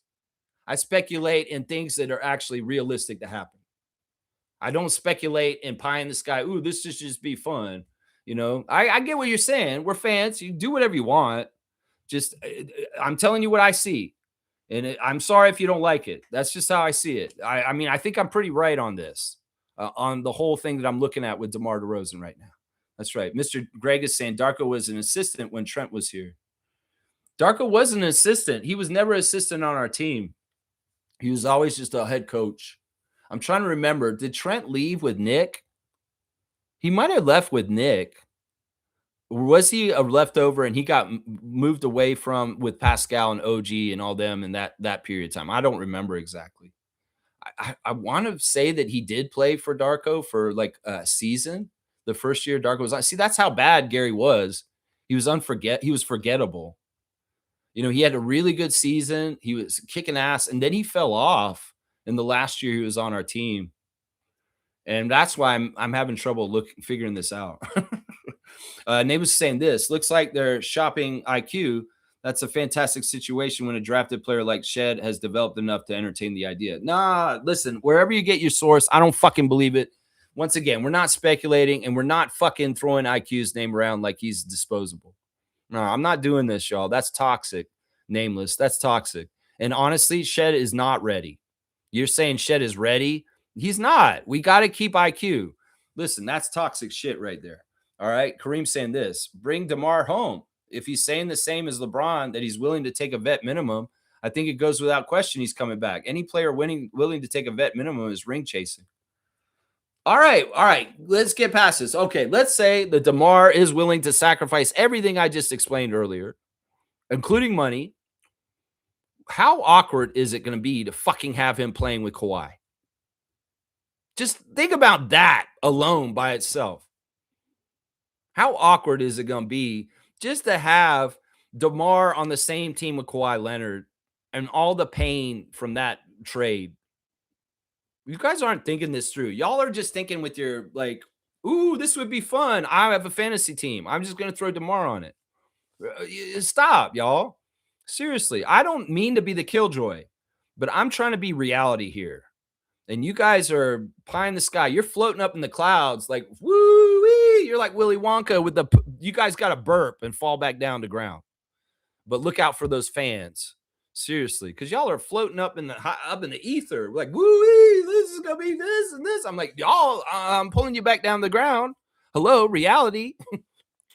It's crazy, man. It's crazy, bro. That's right. Kareem saying DeMar can garner 20 to 35 minutes off the bench and can chase his self-proclaimed accolades. See, that's a distraction. In some ways, he has an individual journey. We have a team journey. That's a distraction. What would we get in this whole point? No, in some ways, I don't want to have to cater to DeMar and what he needs to be doing on his own on our team. We want to be going for Larry O'Brien. This is a distraction. It's a horrible fit, guys. It don't make no fucking sense in any kind of way. Y'all are just sentimental. Seriously, I love DeMar too, but I told y'all we've healed with him. He's forgiven us. He's cool with us. He loves Toronto. He loves our fans. He may not feel too great about the whole incident and getting traded and all that stuff, but he's got it past him. In some ways, you're giving him the opportunity to get into mental anguish by being back here and getting triggered and falling back into depression because of certain things. He doesn't need to come back here, guys. He comes back here for one day, pen to paper, and that's it. You guys are so crazy. I can't believe all y'all are like this right now. And listen, you guys know I love DeMar. You've seen how I've stood up for him over the years at people that have diminished his name just because they thought he was lesser because we traded him and then got a championship. You've seen how I've cried on this channel in sadness about things about DeMar and how we did him. You've seen how I reacted with DR DeRozan. I did a live reaction the day after DR DeRozan game and her yelling at the side of the court. You've seen this whole story with me and DeMar. You know how I feel about him. So understand, I don't like being the bad guy here, the reality check. But y'all need to hear what I have to say. And honestly, take it to heart. Seriously, if I'm wrong and you guys are right, okay. I'll be like, holy shit, they did do it. And I'll be happy. But I don't see this. That's what I'm trying to say to you guys. I don't see this. Smooth saying, don't trade IQ. Exactly. I'm with that right there. Exactly. Yeah. Shaq Lindsay's saying, Lex, what makes you think DeMar would be riding the bench? Remember, Kawhi isn't playing 82 games, nor is he our new rookie, Allen. DeMar can fill those spots when not playing. He's not necessary. We have RJ. RJ's in the role that DeMar would play. In some ways, y'all are putting it in a bad place for RJ. You put DeMar on this team, all of a sudden, trade talk for RJ stuff's going to balloon and mushroom like crazy. You guys are not thinking about this whole thing. DeMar DeRozan's spot is RJ's spot. And this thing you're describing is RJ, not DeMar. Seriously, y'all are going to piss me off with y'all's DeMar talk too much. That's right. Nameless is saying you've got far more controllability with Jamal. No, you don't. Jamal's been horrible in the second half of the year. He was horrible. He couldn't stop turning the ball over. He couldn't hit his shots. And he was a horrible point guard. In fact, some of the ways he's not a good point guard. This is not a good idea. It looks like they want to shed, excuse the pun, the free agent premium they paid for IQ. All right, I'm going to time you out, Nameless. If you have a third anti-IQ comment, I'm timing you out for 24 hours, okay? All free agents come with a premium. It's the nature of the beast, or anyone not developed in your system. Either way, your anti-IQ bullshit is not welcome here, all right? KT saying this, I don't care about Jameson's offense. Nobody gave a shit about Rodman's offense. I just want him to alter shots, grab boards for life, 10 minutes a game. Teams won't game plan around him, give Yak some relief. Well, you don't obviously understand the NBA and how it works today. It's changed, my guy. You're not keeping up to date. You can't be a weak link in any kind of way. This is why Grady Dick couldn't play last year. Jamarian, you're saying Jameson, Jamarian, he's a weak link. You don't think, all right, once again, y'all are not using critically thinking skills. You don't think that one of the 30 teams would have already got Sharp in the NBA if he was feasible to be in the NBA? You think that we're just so brilliant? We're going to bring him in and, we're going to make him in the NBA. Motherfuckers, y'all, Sharp would have been in the NBA already if he was good enough to be in the NBA. Critical thinking, hello, wheels turning, hamster running. He's too much of a liability on offense, and they can't figure out how to make it work. If you can't see this, man, you can describe the old NBA. You're talking about Dennis Rodman back then. That's a dead NBA. That's not the NBA today. That shit where you could have role players. You could have Sean Bradley out there just looking goofy ass Mormon, 7'6", where he just blocks shots and doesn't do jack shit. You can't do that in today's NBA, Kareem. You have to be all around. You have to have no weaknesses because the other teams are preying on the weaknesses. It's a hunter's league. Have you heard me say this? That's why Grady Dick couldn't play for us last year. Jamarian Sharp can't play offense. He's hunted. Instead, he's hunted. He's disregarded. He's disrespected. And nobody wants to guard him or has to guard him because he's not a threat. And then it's a worse on another player on our team where he gets doubled all the time because they don't respect him. You're not listening to me. Seriously. Yeah. And we're not putting another 6'9" player out of position. The way the NBA is skewing is 6'9" is becoming a center. That's the way it's working. Small ball centers are more common in some ways than big centers at this point. So Scotty can play center. It's just that he doesn't like to, and he'd rather Yak play the center. Scotty can play the center. He's an adequate center. If we're really in big trouble, Scotty will play center for us. It's not ideal. It's not really what we want or he wants. But if we're really in a bad shape, Scotty's probably the second best center on the team after Yak, is what I'm going to say. Colin could become more and more better too in some ways. Shaq Lindsay's saying, oh, darn, that was him on sack. I take back what I said. He's too skinny to play in the NBA. He would be abused on certain matchups and switches. No to Jamarian Sharp. So you saw him play in that summer league game against the Nets the other night with Mobo. Yeah, that's him on Sacramento Kings. He's very skinny. And it's not that you get abused. Like the other thing is that the other knock on him is, all right, he's a shot blocking threat. He's great at blocking shots. He's got long arms, but he's not strong down low. A big center can just bull him down and push him underneath the basket and score on him. So he has no paint protection, Jamarian Sharp. He has no weight to him. He's like Chris Boucher. You get pushed right underneath, just like Wemby. So that's another problem. This is the thing. Wemby's so good, but he does have weaknesses. And one of them is that you can push him around because he's so skinny and he's easier to move around like that. Well, Sharp's the same way. And in some ways, he has no post defense. You could take Nikola Jokic and he'll just back him down and do whatever the fuck he wants to him. Those long arms don't reach when he's falling back like this because he just got side into, and Jokic is making a little hook shot and Sharp is sitting on his ass on the sideline because he can't hold his weight against weight-sized NBA players. It's it right there. Cool Cat's saying this. Good morning, Raptor Freak family. I saw that Kawhi has new representation. Yep, the Raptors had enough of Uncle Dennis. I think this is part of stipulations by Adam Silver. I think this is the legal stuff. It's not the Raptors. This is Kawhi's choice and the NBA's choice, probably. Adam Silver probably told him, Uncle Dennis is not representing you anymore. This has been a whole travesty and a ordeal, a scandal, aspiration. And we know who's responsible, who's in trouble. It could very well be silently Uncle Dennis is banned from being a representative for anybody in the NBA at this point because he's in trouble. If the NBA has a rule and they say you don't want to make it public, they don't want all the air their dirty laundry, but internally there could be a lot of things that happen with the reason why Kawhi's coming to Toronto again, and also the why Uncle Dennis is not allowed in the boardroom now. This is Adam Silver. This is Kawhi Leonard making these decisions, not the Raptors. Not the Raptors. Chris comes saying this. What's good, Raptor Freak? Happy summer. Welcome back, Kawhi. We back in business. That's right. That's the main thing. Y'all getting me all mad about dumb stuff like dissing IQ and overly going on the idea of DeMar, which is the flavor of the month, the flavor of the day for nephews in Raptors Nation right now. You're getting me to crash out like Marina. You guys doing this kind of stuff. Come on now. Kaz is saying this. Good morning, everyone. Why does it seem the players are just deciding they can't play when it should be the medical staff making the call? You're talking about the tempo and Julie. Yeah, I don't know. I mean, it's a weird thing because it's kind of like, all right, hypochondriacs, are they always sick or they just psychologically think that? In some ways, you got to take people for their word. You got to take competitors and people that want to be out there. They're going to want to be out there, right? I don't know. Maybe Julie's not committed in some ways. I don't know. Marina is sitting out just because of her neck. That pissed me off. And now Julie, they're saying it was something with her foot and it was hurt and it just really hurt bad and she couldn't play. It's annoying, Cass. And I don't know. You can make that assumption that the player's making the decision. It could very well be the players feeling the issue and then the medical staff's checking them. And then they're saying, yeah, let's do this for precaution.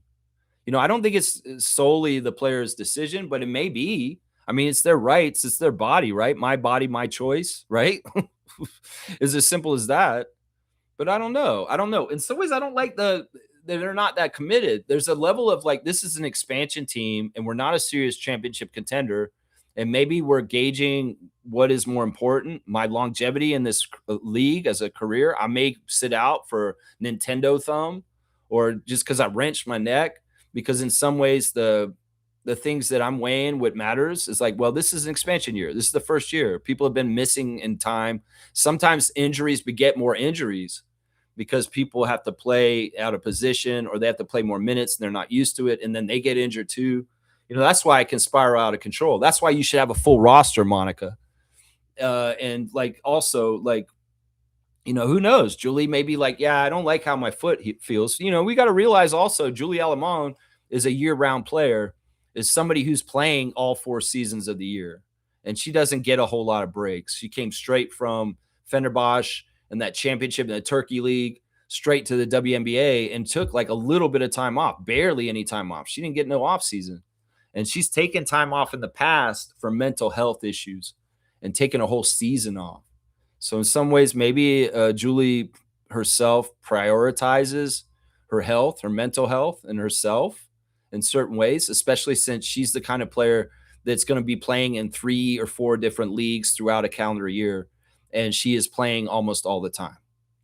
So I don't know. I mean, I'm speculating right here, Kaz, on what it is. It could be a little bit of everything there. Yeah. Yeah. Smooth saying, Lex, the Lakers are looking like a playing team. Luka riding speedboats on vacation. Look, I once again, it's too early for me to look at every single team and their rosters and analyze where I see the hierarchy of the league and the standings this year, because there's still a lot of fallout and decisions, and people have to still find their spots around the league still. It's not totally all set. So until we get, maybe in a training camp or maybe even in the preseason, I don't really want to analyze any other teams and where they're going totally until we see the completed version of them. But I love what you're saying. It's probably true. It's probably true. It's probably true.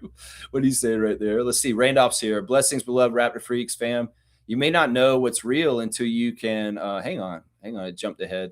I hate that. I'm in the middle of reading it and it jumps right all the way to the there. Blessings, beloved Raptor Freaks fam. You may not know what's real until you can see it. However, faith knows it is real and believes before it is seen. Yeah, I mean, I'm trying to learn more about faith. I am very kind of like a realistic kind of guy. Like, and sometimes it takes a real exercise for me to just have blind faith and just believe. In some ways, that's maybe the area where I need to work on my belief in God, is just blindly have faith that God is working for good things to happen and look out for us. It's tough though, because this world is showing a lot of lessons of bad people are getting away with shit and good people are being punished. It's tough, Randall. It's tough, man. In some ways, I'm wrestling with this right now in my present life right now, what I should have faith in and what I should believe, as far as having faith in humanity, having faith in the world being a just place where goodness will come around and win in the end, having faith in people very close to me in my life and whether they're the right people for me. There's a lot I'm trying to have faith in, and it's hard. Blessings to the Phillip family and all the Raptor Freaks families. I'm working on this every day, and maybe my blind faith towards God and God working it all out, I need to work on. I really do, because I don't see it right now, and maybe I'm too realistic. Trevor's saying Pro-Am run is coming to Toronto. I wonder if Scotty and Chris will be there. It's already happening, Trevor. It's already happening. It's a secret thing. It's not the thing that happens at Mattamy Center. It's a secret closed door thing that nobody is invited to. The fans aren't allowed to it. It's a thing that happens at the Metropolitan University. It happened last week. It's been already going on. It's basically private runs for professionals and semi-professionals that are close to play basketball at the Metropolitan University in Toronto, TMU, and the footage of it's already there. There's Chris is running with Scott, and Scott is playing in this pro runs. But this is not the thing that happens at Mattamy. This is not the Global Jam. This is not Toronto Pro-Am like Malachi would play in or something. This is a private run for semi-pros and pros to get workouts in the summer, and it's already been happening. It happened last week, and it's not open to the public. You can't buy tickets to it. You may see some footage of it online because Chris posted it or something. In some ways, Chris is proud that he's still around Scotty, and he gets to run with him and play with him in the summer. Seymour saying this: if the Kessler Reeves package doesn't work with Luka, Lakers will flip them both for Jokic backup plans revealed. Okay. All right. Speculation. In some ways, I don't have faith in some things. I don't have faith in that happening for sure. Smooth saying this per Globe and Mail, as of 1 hour, Rogers acquires remaining stake in MLSE. Range is also reporting this 1 hour ago. Okay, so the Reddit post that said Rogers to become 100% owner of Maple Leaf Sports it was posted 2 hours ago, and they meant like within the hour it was going to happen. Okay. All right, Smooth. I don't mean to be a hard ass. It's just that I want to, like I said, I'm autistic and I want to make sure it's all factual. All right, so it's official. According to Grange and the Globe and Mail, the Raptors and all of MLSE are now 100% owned by Ed Rogers III. I wonder if Larry still gets courtside seats. That's what I'm wondering. I wonder if he still gets seats. Fiercely saying, congrats to Kareem on beating me in fantasy. Asia Wilson being injured was detrimental. Yeah, you had key players out this week. And Kareem, you know what? I want to give you a clap. Kareem Thomas, I appreciate you playing a very tough fantasy WNBA and putting your heart into it and being competitive. That's a big deal. You beat the undefeated team. Keep going, man. That's what I'm saying. Don't make this your championship. Go for the real one. Finish the league. Get the championship so that I have to send you a trophy, right? You know, you're going to win it all, man. Go get it. Go get it. There's a lot of good teams, though. It's going to be hard. Chris comes saying DeMar won't be a top player on Charlotte. I'm not sure any team will make him a number one option at this point. Well, I'm not asking him to be a number one option. He has to be one of the top three, though. I get that. I'm not saying he should be the number one option. I'm saying he needs to go to a team where he can be the third one of the top three options. Then he can get 1,500 a season. Because that, in some ways, that's what I would be thinking if I was him. Ring chasing, where has that got you? There's not going to be any ring chasing. You really want to be a champion. What DeMar said actually is, I'd like to be on a team that can make the postseason so I can get back in the postseason to try again. He's not necessarily one to ring chase. He just wants to be on a winning team so that he can get some more playoff games again. Nobody has the audacity to say, I'm just going to go and try and get a ring, unless they're idiots and they think that they can just do that. No, they usually find out they can't. Getting a ring is so hard in this league. And ring chasing should not be his final objectives. His objective is to be on a good team that he can play in the postseason again. Yes. But getting all the way to Larry O'Brien, that's so hard to try and do. And just thinking, oh, just jump on and ride the coattails of the Raptors and Scotty and Kawhi, that don't make no sense. You know, Charlotte could be in the postseason this year. So him going to Charlotte and him being the second option next to Knippel makes sense. It makes sense. Miles is out of there. LaMelo's out of there. In some ways, that team's wide open to figure out their hierarchy of who's going to be the top dog. If DeMar DeRozan went to the Hornets and they make the playoffs, he would do exactly fit everything that I just said. He'd be one of the top three scorers on the team. He'd get the enough minutes and shots so that he can continue his quest and his individual career goals. And he'd also get probably a postseason chance to play in the playoffs with the Hornets uprising as an Eastern Conference team. That makes sense to me. That's what I'm saying. He doesn't have to be the top player. He just has to be one of the top three options.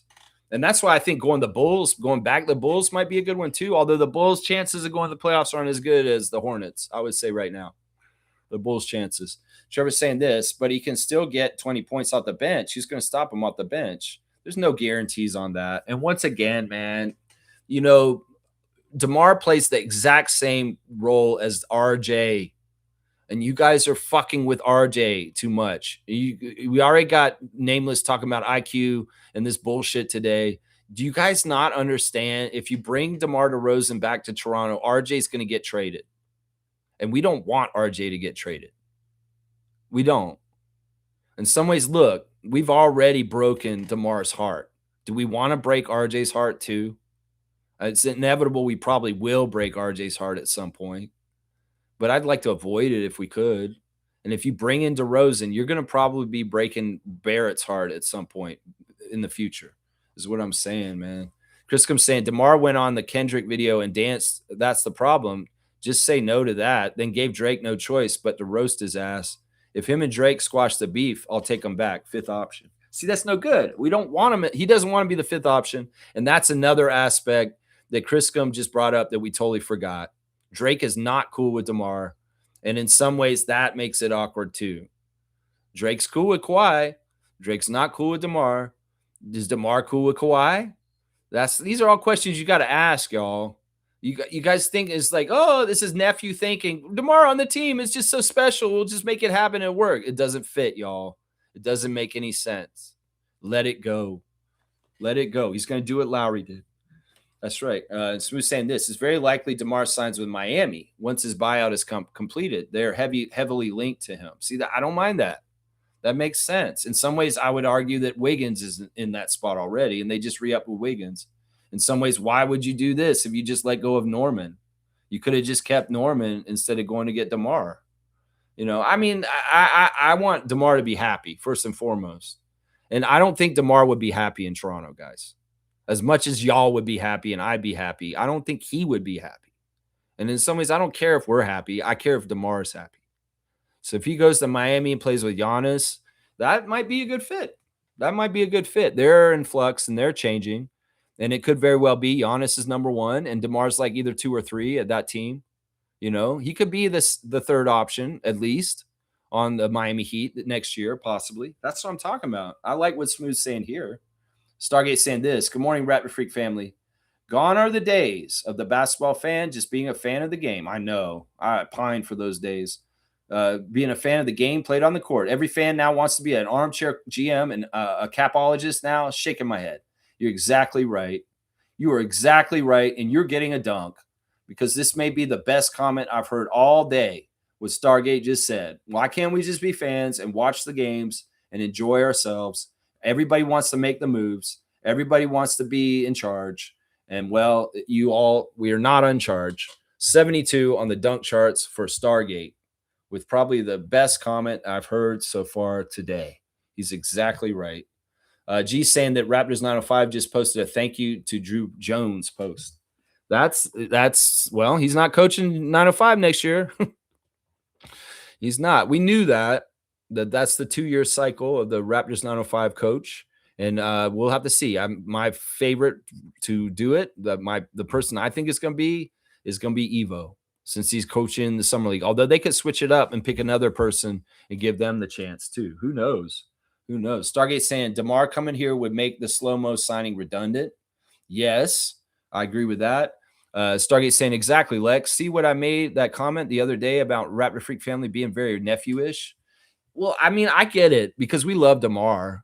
I mean, I get the energy. It's well-intentioned, but it's not realistic. It's just not realistic. And I think that I pointed out at least 8 different reasons why, maybe even 10 different reasons why this is just not realistic, Raptors fans. Let it go. Let it go. I don't want to talk about DeMar to here. DeMar, just go to a team fast so we can stop this bullshit and having to waste my time talking an hour about whether you should be on the Raptors or not. This is a waste of time, guys. This is a waste of time talking about this DeMar shit right now. Seriously, it's a waste of time. Stargate saying that's what novice casual fans do, not astute and knowledgeable veteran basketball fans, which Lex is. I appreciate that. That's nice of you to say. I'm still an idiot and I'm still can be a nephew sometimes, but I do have some understanding of the league and its history. Stargate saying it's annoying as fuck. Nobody is listening to Lex's logic and realism. I'm with you, Lex. See, Stargate sees exactly what I'm saying.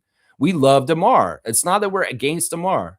It's just that y'all got to understand there's only a certain amount of spots on the Raptors team. There's a certain amount of everything. And we're thinking about what the healthy ecosystem for the team is for us to compete for that.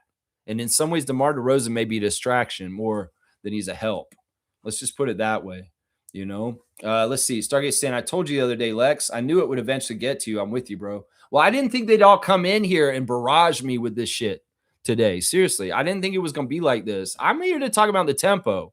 I'm here to talk about SGA and Team Canada later. I'm here to talk about Scarborough Shooting Stars, be it the Brantman Honey Badgers. This is not really a Raptor stream today, guys.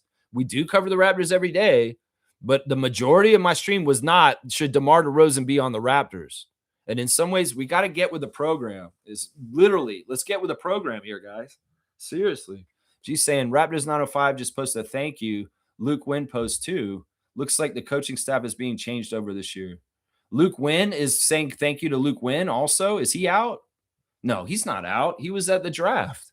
He's in the boardroom with Bobby. It was Luke Wynn that posted the thank you. You're confusing here, G. Elaborate on what Luke Wynn did. Is Luke Wynn being dismissed as the GM of the 905? Because I don't like that if that's true. Because he did a fantastic job for us last season. That's right. Cream saying Mitchell Robinson, Time Lord, etc. You don't need to shoot threes and be all around the NBA. We have specialty players in the new NBA that can't play defense but can shoot threes. Raptors lack size. That's not what I'm saying. It's not about whether you can shoot threes or not. That's not it. Jakob is a fine NBA player. That's not what we're saying. All right. If you don't understand exactly what I'm saying, I'm not going to go around in circles on this. Yeah, you know. And Kareem's saying, I'm not saying Sharp is the answer, but why not take a flyer for someone who won't cost anything? It still costs money. $1 million is $1 million. Guys like Queta from the Celtics don't do shit, but he'd be thorn to the Raptors. Okay, you're sounding really casual and nephew-ish. Queta is a very good player. Queta's been coming up and doing amazing things for them in a lot of different ways. He's a good deal. He's a very good deal. In some ways, Kareem, I don't even know. You're like in some ways, you're somewhere way over here, and I'm right here. And in some ways, I think you're off there floating in the air in some ways. You can be enamored with 7'5" Jamarian Sharp all you want. But once again, we have to see how it all works. Y'all get ahead of yourself. You get so excited and giddy, you get nephew-ish. That's what it is. We have to be realistic. 7'5" Jamarian Sharp is not just a slam dunk, even though he is a slam dunk on lobs. He has issues. And that's what we were talking about initially. But you just say, oh, just these 7'5", sign them up. I don't care. Well, that's a horrible way to run your team. Not doing your due diligence, saying, oh, look, he's so tall. You're on our team. That may have been how they did the NBA in the 40s and 50s. Oh, look, there's a guy. They actually had promos like this. They had a thing for the Maple Leaf Gardens in the first year of the NBA for Toronto Huskies. If you were over 6'9", you got to go to the game for free. I wonder why. Because they wanted you to fucking come and join the team after the game. That was a real promotion that they did in the original NBA, the BAA, in 1946. At Maple Leaf Gardens, if you showed up and you were 6'9" for the Huskies game, they'd say, you're free. Come on in. Hey, what's your name? Where you from? Oh, yeah? Yeah, you ever play basketball? Yeah, that's that kind of shit. That's that mentality. We've evolved, Kareem, from that. We've evolved. Just because you're tall, you can play in the NBA? No, there's so many tall people now. You can't just be tall. You can't just be tall. What is happening to Oliver Ryu? He's not coming to the NBA. Everybody say, oh, 7'9". He's definitely going to be something for Canada. Motherfucker's a bust already, y'all. He couldn't even play on the court in college. And he's not going to make the NBA. You guys are not. This is nephew logic right here. It's nephew logic. Come on now. G saying this. Kawhi's new representation was a lawyer of his. So to me, this seems more for optics to get away from the aspiration stuff. But that's fine. Whatever works for us works for me. It's definitely optics. It's definitely optics. And it's probably Adam Silver. It's probably Adam Silver. He's like, this whole thing has been a mess, Steve. This has been a mess, Kawhi. Dennis, get the fuck out of here. You're a part of the main reason why this happened. You know, it's like, yeah, he's like, we got to change the image of this league. And like Pablo Torre's saying, this is basically like put Kawhi back on Toronto to distract from the Epstein files kind of shit. You know, there's so many ways. There's like, forget about Epstein files. Come on now. We're doing all this shit with the orange pedophile in the White House. In some ways, forget about the Epstein files. Forget about aspiration. Forget about aspiration. Kawhi's in Toronto, guys. Come on, forget about it. Oh, yeah. Yeah, Dennis, you can't be involved. You can't be involved. Those guys are not allowed. Not allowed. It's exactly what it is. Kaloy's saying this. Morning, Lex and everyone. Great day to play outside today in Scarborough. That's awesome. It's a great day to go to Hamilton today, guys. 7 p.m. TD Coliseum. Kareem, you go there. You live on that side. Let's go see SGA tonight. Come see me in person. I'm going to be at the game with Naco the Nacho and hopefully Adriana. And we're going to watch Canada play Jamaica. And it's going to be awesome. So Raptor Freak Hangout tonight, 7 p.m., TD Coliseum. Be there or be square. That's what we're doing today, Kaloy. You get outside and play some ball too. That's right. Kareem saying, anyways, we let Bobby do his thing. I'm here for the idea, not making etching things to ink. Not etching things into ink, putting it into stone. I mean, it's the thing is annoying to me is we've covered this topic. I talked about DeMar to Toronto on Friday. I talked about it on Saturday. And now I'm talking about it more than ever today. And I told y'all the same thing each time. And nobody's fucking listening. It makes me feel like you guys aren't actually listening to the show. And it's like, oh, let's come in and talk about DeMar with Lex. Well, Lex is on record for what he's going to say on that. And you guys are going to put the money in the jukebox. You want to play that song over and over again at the Pizza Hut. Layla, the long version. Got me on my knees, Layla. Just like that jabroni my old friend Terry used to do to kick everybody out of the Pizza Hut when we're working when I was 16 years old. Let's put Layla on 5 times. It'll drive them crazy. And they'll leave the Pizza Hut so we can close and mop the floor. Yeah, it's a good technique. It works. Find the long version of Layla, Eric Clapton, and play that shit like 5 times in a row. It's like a 10-minute version. You get a full hour of songs for just a little bit of money.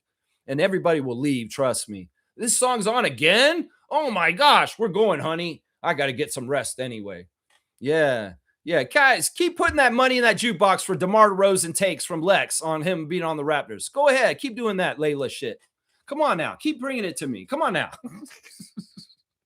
G said this. Most of these women play all year round. Now with the pay raises, I would like to see them have some time off for their bodies to recover during the off season so that they can be healthy for us. I agree with this. Maybe this will afford some of them to not have to play overseas everywhere. Maybe Brittany, nobody will ever have to go play in Russia ever again. That bullshit with Brittany Griner, you know? Yeah, hopefully this will be a side effect of this, is that they can pick and choose and maybe have an off season finally. Yeah, that's a great point, G. Trevor's saying, you guys stop. You're not in the player's body and they all do this job, not as a hobby. This is not like we're going to a 9 to 5 with injury to happen. Yeah, in some ways, speculating whether Julie should have played or not yesterday is not fair. We don't know for sure. But I will say that if the stakes are higher and people are really playing for something that's really important, they will play in situations they normally wouldn't play. Think about Kyle Lowry in the playoff run for our championship. Yeah, Kyle probably should not have played a lot of those games on our championship run in 2019, but he grinned and bared through it with his problems with his ankle and different things that he didn't tell anybody about. And it didn't matter because when he played in that Golden State game, the last game, he scored so many points in the first quarter. That's what I'm saying. It's the stakes of what it is, and it's the risk reward of possible further injury. And in some ways, the way we are right now with Kiki and Brittany already out, a below 500 record, not really, we're a first team expansion team. Julie's weighing it all. And it's like, yeah, I can't do this, guys. I'm sorry.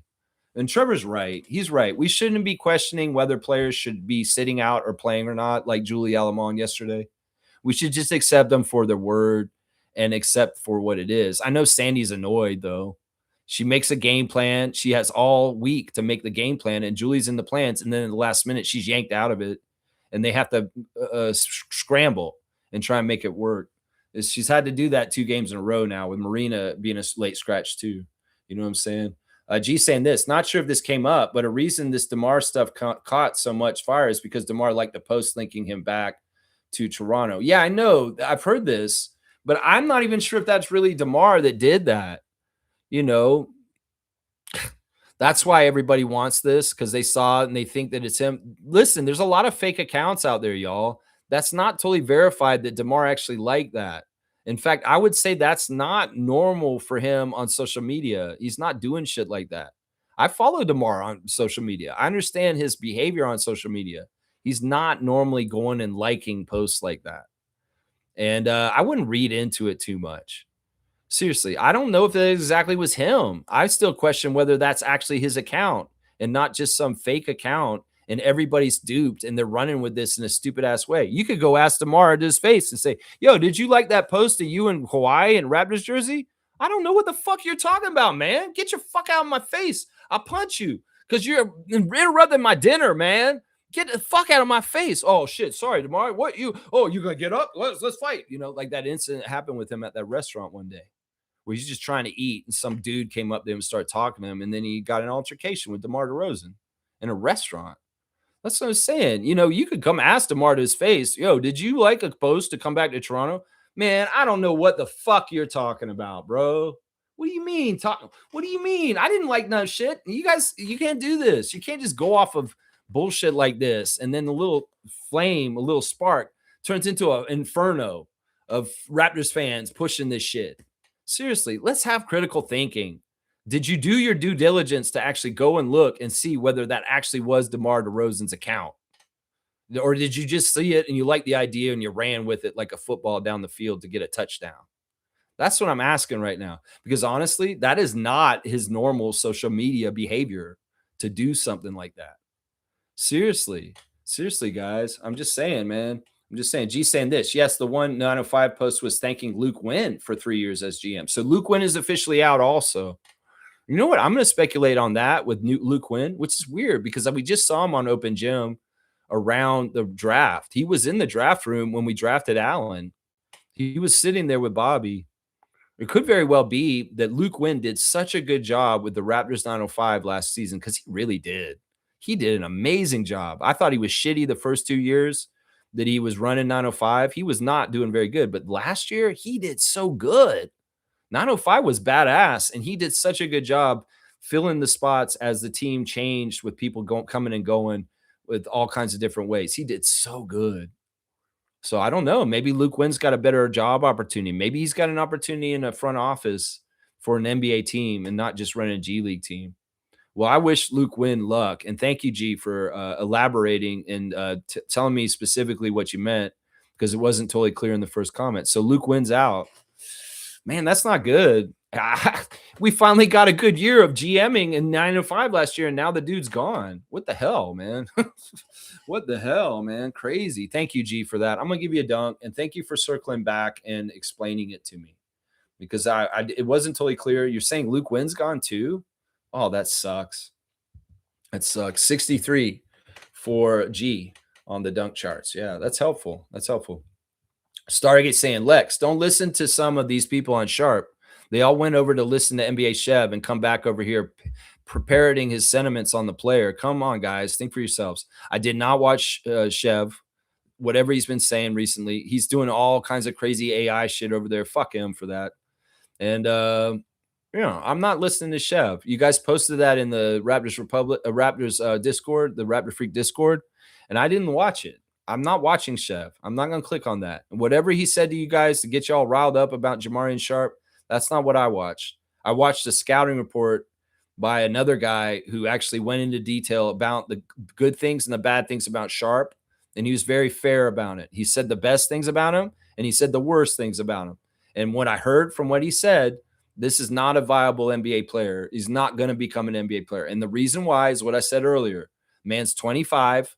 He's too late to learn the offensive skills he needs to learn to thrive and be able to be in the NBA.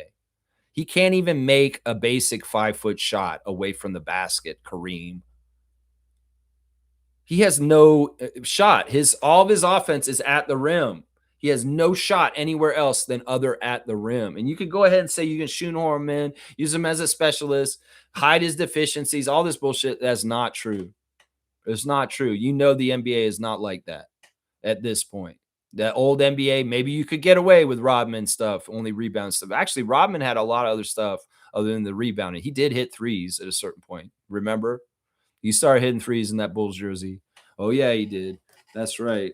That's right. Let's see. Kaz is saying, laugh my ass off. Dissing people in Raptor Freak family. Nice. Yeah, sorry, Stargate. Not everyone has your superior intelligence. Well, listen, we don't want infighting. In some ways, I agree with Stargate as saying, like, we need to stop running with some of the stuff that's going on around Raptors Nation that's silly. My whole part that's annoyed is like I said, my time's valuable. I'm over 2 hours now, and I just spent an hour talking about DeMar DeRozan when I don't feel this is necessary to do at all. And I get it. Y'all are enthusiastic. Y'all want to find out about this. I don't mind touching on it, but also at the same time, you guys have heard what I have to say about it. It's not going to change. It's not going to change. And nobody's going to win me over on this. The only thing I get won over is if Bobby actually does it. And then I say, well, I trust in Bobby, and we'll go ahead and see why he did it. But honestly, I've made my stance very clear on this. And it's not that I'm anti-DeMar. I got his bobblehead sitting right there next to me. I got his book behind me that's signed. Thank you, David Saborn.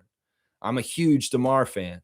So, yeah, Stargate is a low tolerance, low patience for certain things. And I respect that to a degree. But also I do wish he was a little bit more less abrasive towards other Raptor freaks, honestly.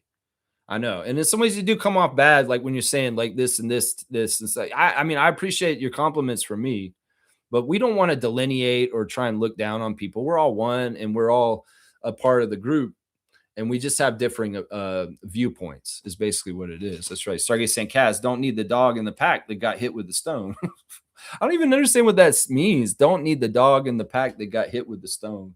Or don't be the dog. Anyway, either way, in some ways, Kaz doesn't like you trying to elevate in some ways that's not necessary. Kaloy's saying, let's look at the last season. We signed Mo Bamba, but Darko played him like 15 minutes, and that was it. Darko's holding for a lot of looking for a lot for his center. He would play Colin more if he has no alternative. Once again, y'all are impatient. We got Kawhi. I wish y'all would just focus on the awesomeness that Kawhi's back and stop looking for the next thing. Let Bobby bring us the next thing when he's ready. We'll see it in front of us. Kyle Anderson, there's your next thing. Let's think about Kyle Anderson. Let's talk about him. He's actually on the team. When Bobby makes his decisions on the last few roster spots, Garrett Temple's gone now. He's not going to be coming into one of those spots. It's not looking like AJ Lawson's going to be returning. We just have to see. Let Bobby cook. That's why I keep saying, let Bobby cook. He'll make the decision. We'll react afterwards. Y'all could extrapolate 1,000 different players that it could be possible to be it. And we would never even figure it out because it could be something totally out of the blue. And we're all like, see, part of it is y'all are getting y'all's hopes up for something monumental and crazy when it's probably going to be something really boring and really kind of hodrum. And you're all going to be like, oh, we got all crazy for this. And I'll be like, y'all got crazy on your own. You didn't need to do this. It's just GMing business as usual. Let Bobby cook. Let him do his job. And you guys are going to be disappointed because y'all are juicing yourselves up for no reason that's good for any reason. I'm not getting juiced up about this. I'm ready for Bobby to do whatever he does, and I'll accept it. And I'll be like, okay, this is what Bobby's decided.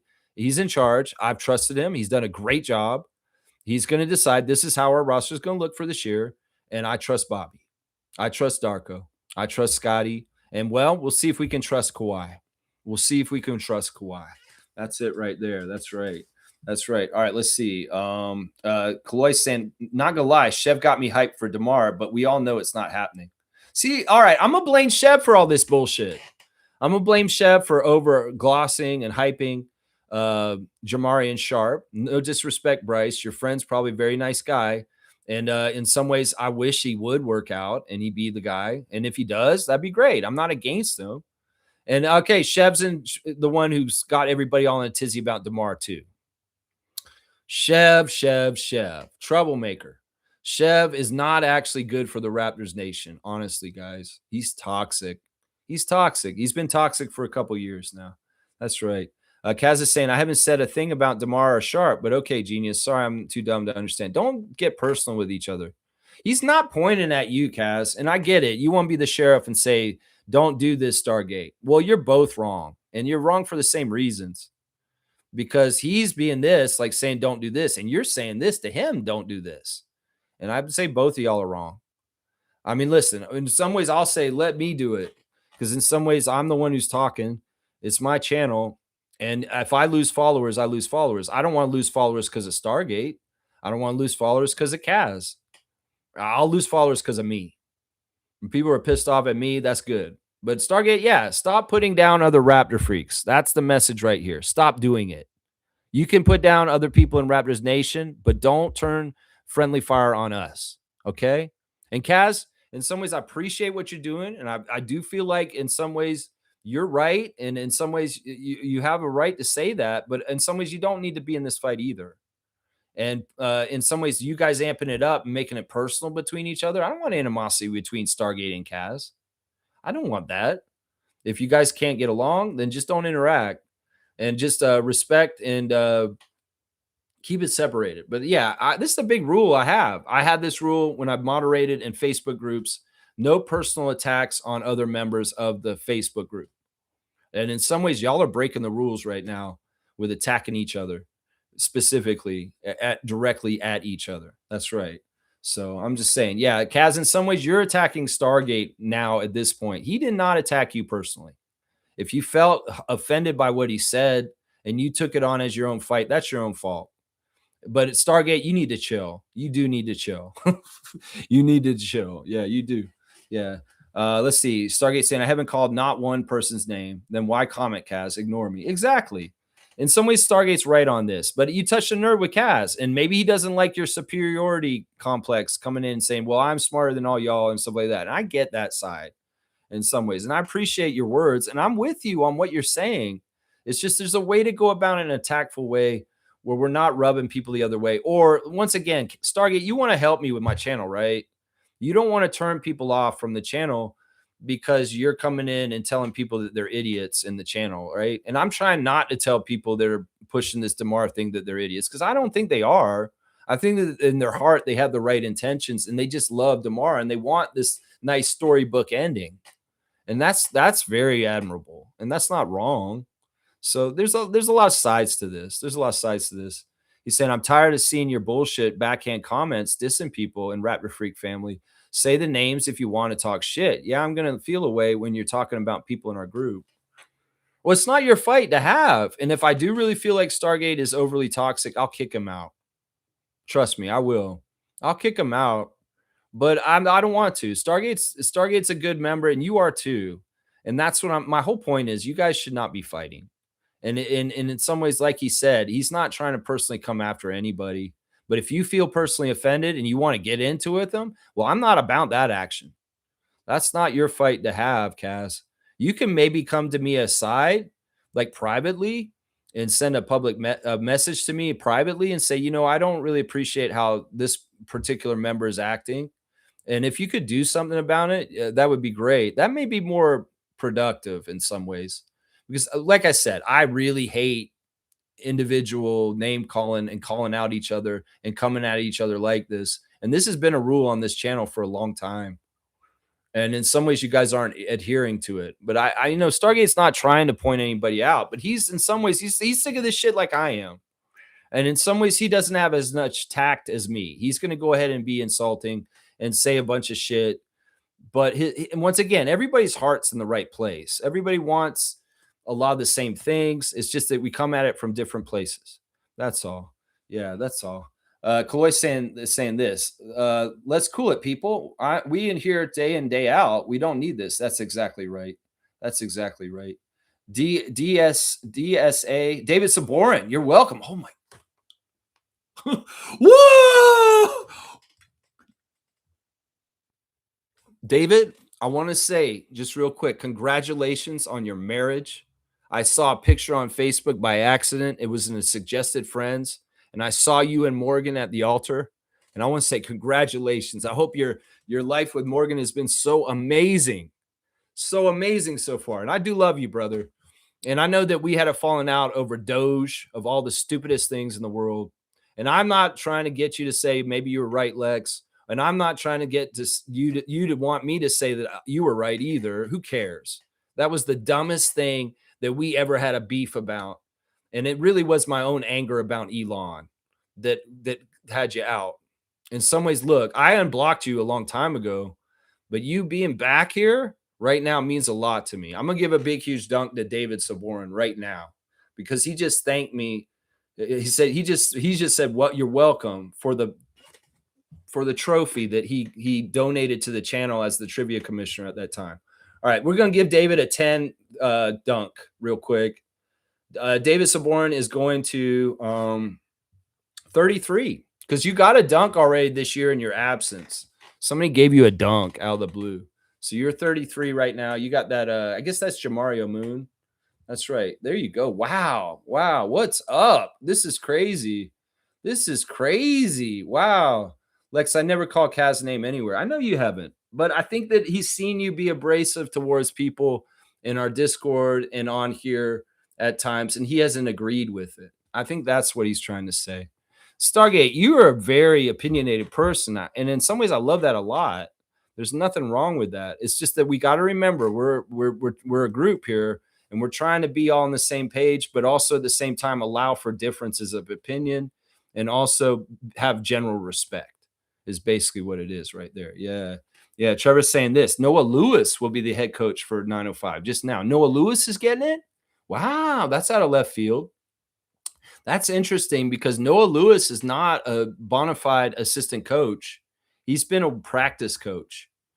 I know who Noah Lewis is. He's that curly haired guy with the mustache who's often warming up with the Raptors on the court before the game.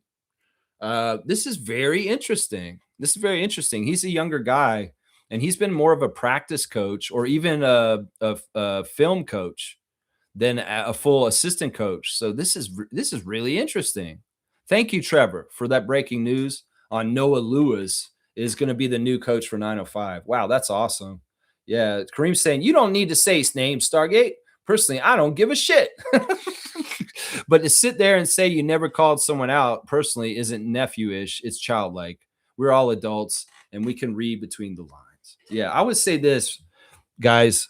Seriously, let's stop doing this. This is so dumb. We're getting all riled up because of Chev. Can we stop? Can we understand that this is because of Chev? It's Chev's fucking fault. Fuck you, Chev. Can we just say that? Chev's getting Nephew Nation and Casual Nation all riled up about DeMar DeRozan right now and Jamarian Sharp. And we all need to be the reality and the antidote to that as far as the realistic and people that are analyzing this to see, well, is this actually a viable player in Sharp? Is this actually a realistic scenario where DeRozan comes back to the Raptors? Is this realistic? Does this make any sense? You know what I'm saying? These focus on the subjects, not on the people and what they're saying. We can disagree. Like if I disagree with people on this channel, I really try hard to never make it personal. I very much try and say, well, with all due respect, I'm going to disagree with you, but I don't try and insult them. And maybe this is where Stargate can work on things a little bit better, where he just kind of tactfully says, I'm going to disagree with you. I find you can you can have your opinion. I'll respect that you have your own opinion, and I won't degrade you. Also, I'll just say, yeah, I disagree with you, and maybe I'll provide facts for why I stand with what I say. I think that's the best move, Stargate here. Seriously, seriously, I think that's the best move if you can. If you can, Kaloy's saying, "Welcome back, David," and David's saying, "Thank you, man. Appreciate that. Hope you're doing well." Man, it's been different without you for a long time. I mean, we've had so many different people come and go over the years. And I mean, it's crazy. Still going. It'll be 5 years in September. And man, you've been missed. Seriously. You and your brother are awesome. Peter's so great too. I hope he got his trophy. I dropped through and dropped it off that one day with the concierge at the desk at y'all's building there. And I hope he got his trophy. I know it was a little chipped on the side, but I kind of like super glued that part back on it. It's a nice trophy, that fantasy trophy that David won. I mean, that Peter won to the last championship before. Of course, AC won this year. Let's see. And Fiercely saying, congrats to David on getting married. Yeah, that was a big deal. I mean, I saw it. I just saw it like a month or so ago. I don't know when he got married. It's just one of those weird things when you're on Facebook and it has suggested friends. And then obviously I say, whoa, there's David. And oh, it looks like he got married. That's cool. Yeah, yeah. We 84 babies. There you go. David saying, it was funny. I haven't been here for ages, but when I logged in, you mentioned the book, and thank you. Yeah, the book and the trophy. Yeah, I mean, listen, we honor you guys, even if you guys aren't here, except for that one. There's one guy we don't honor. But Tom, he gets honored. We still talk about Tom Duke. Tom Duke's a legend. He'll always be a legend on this channel, and you are too.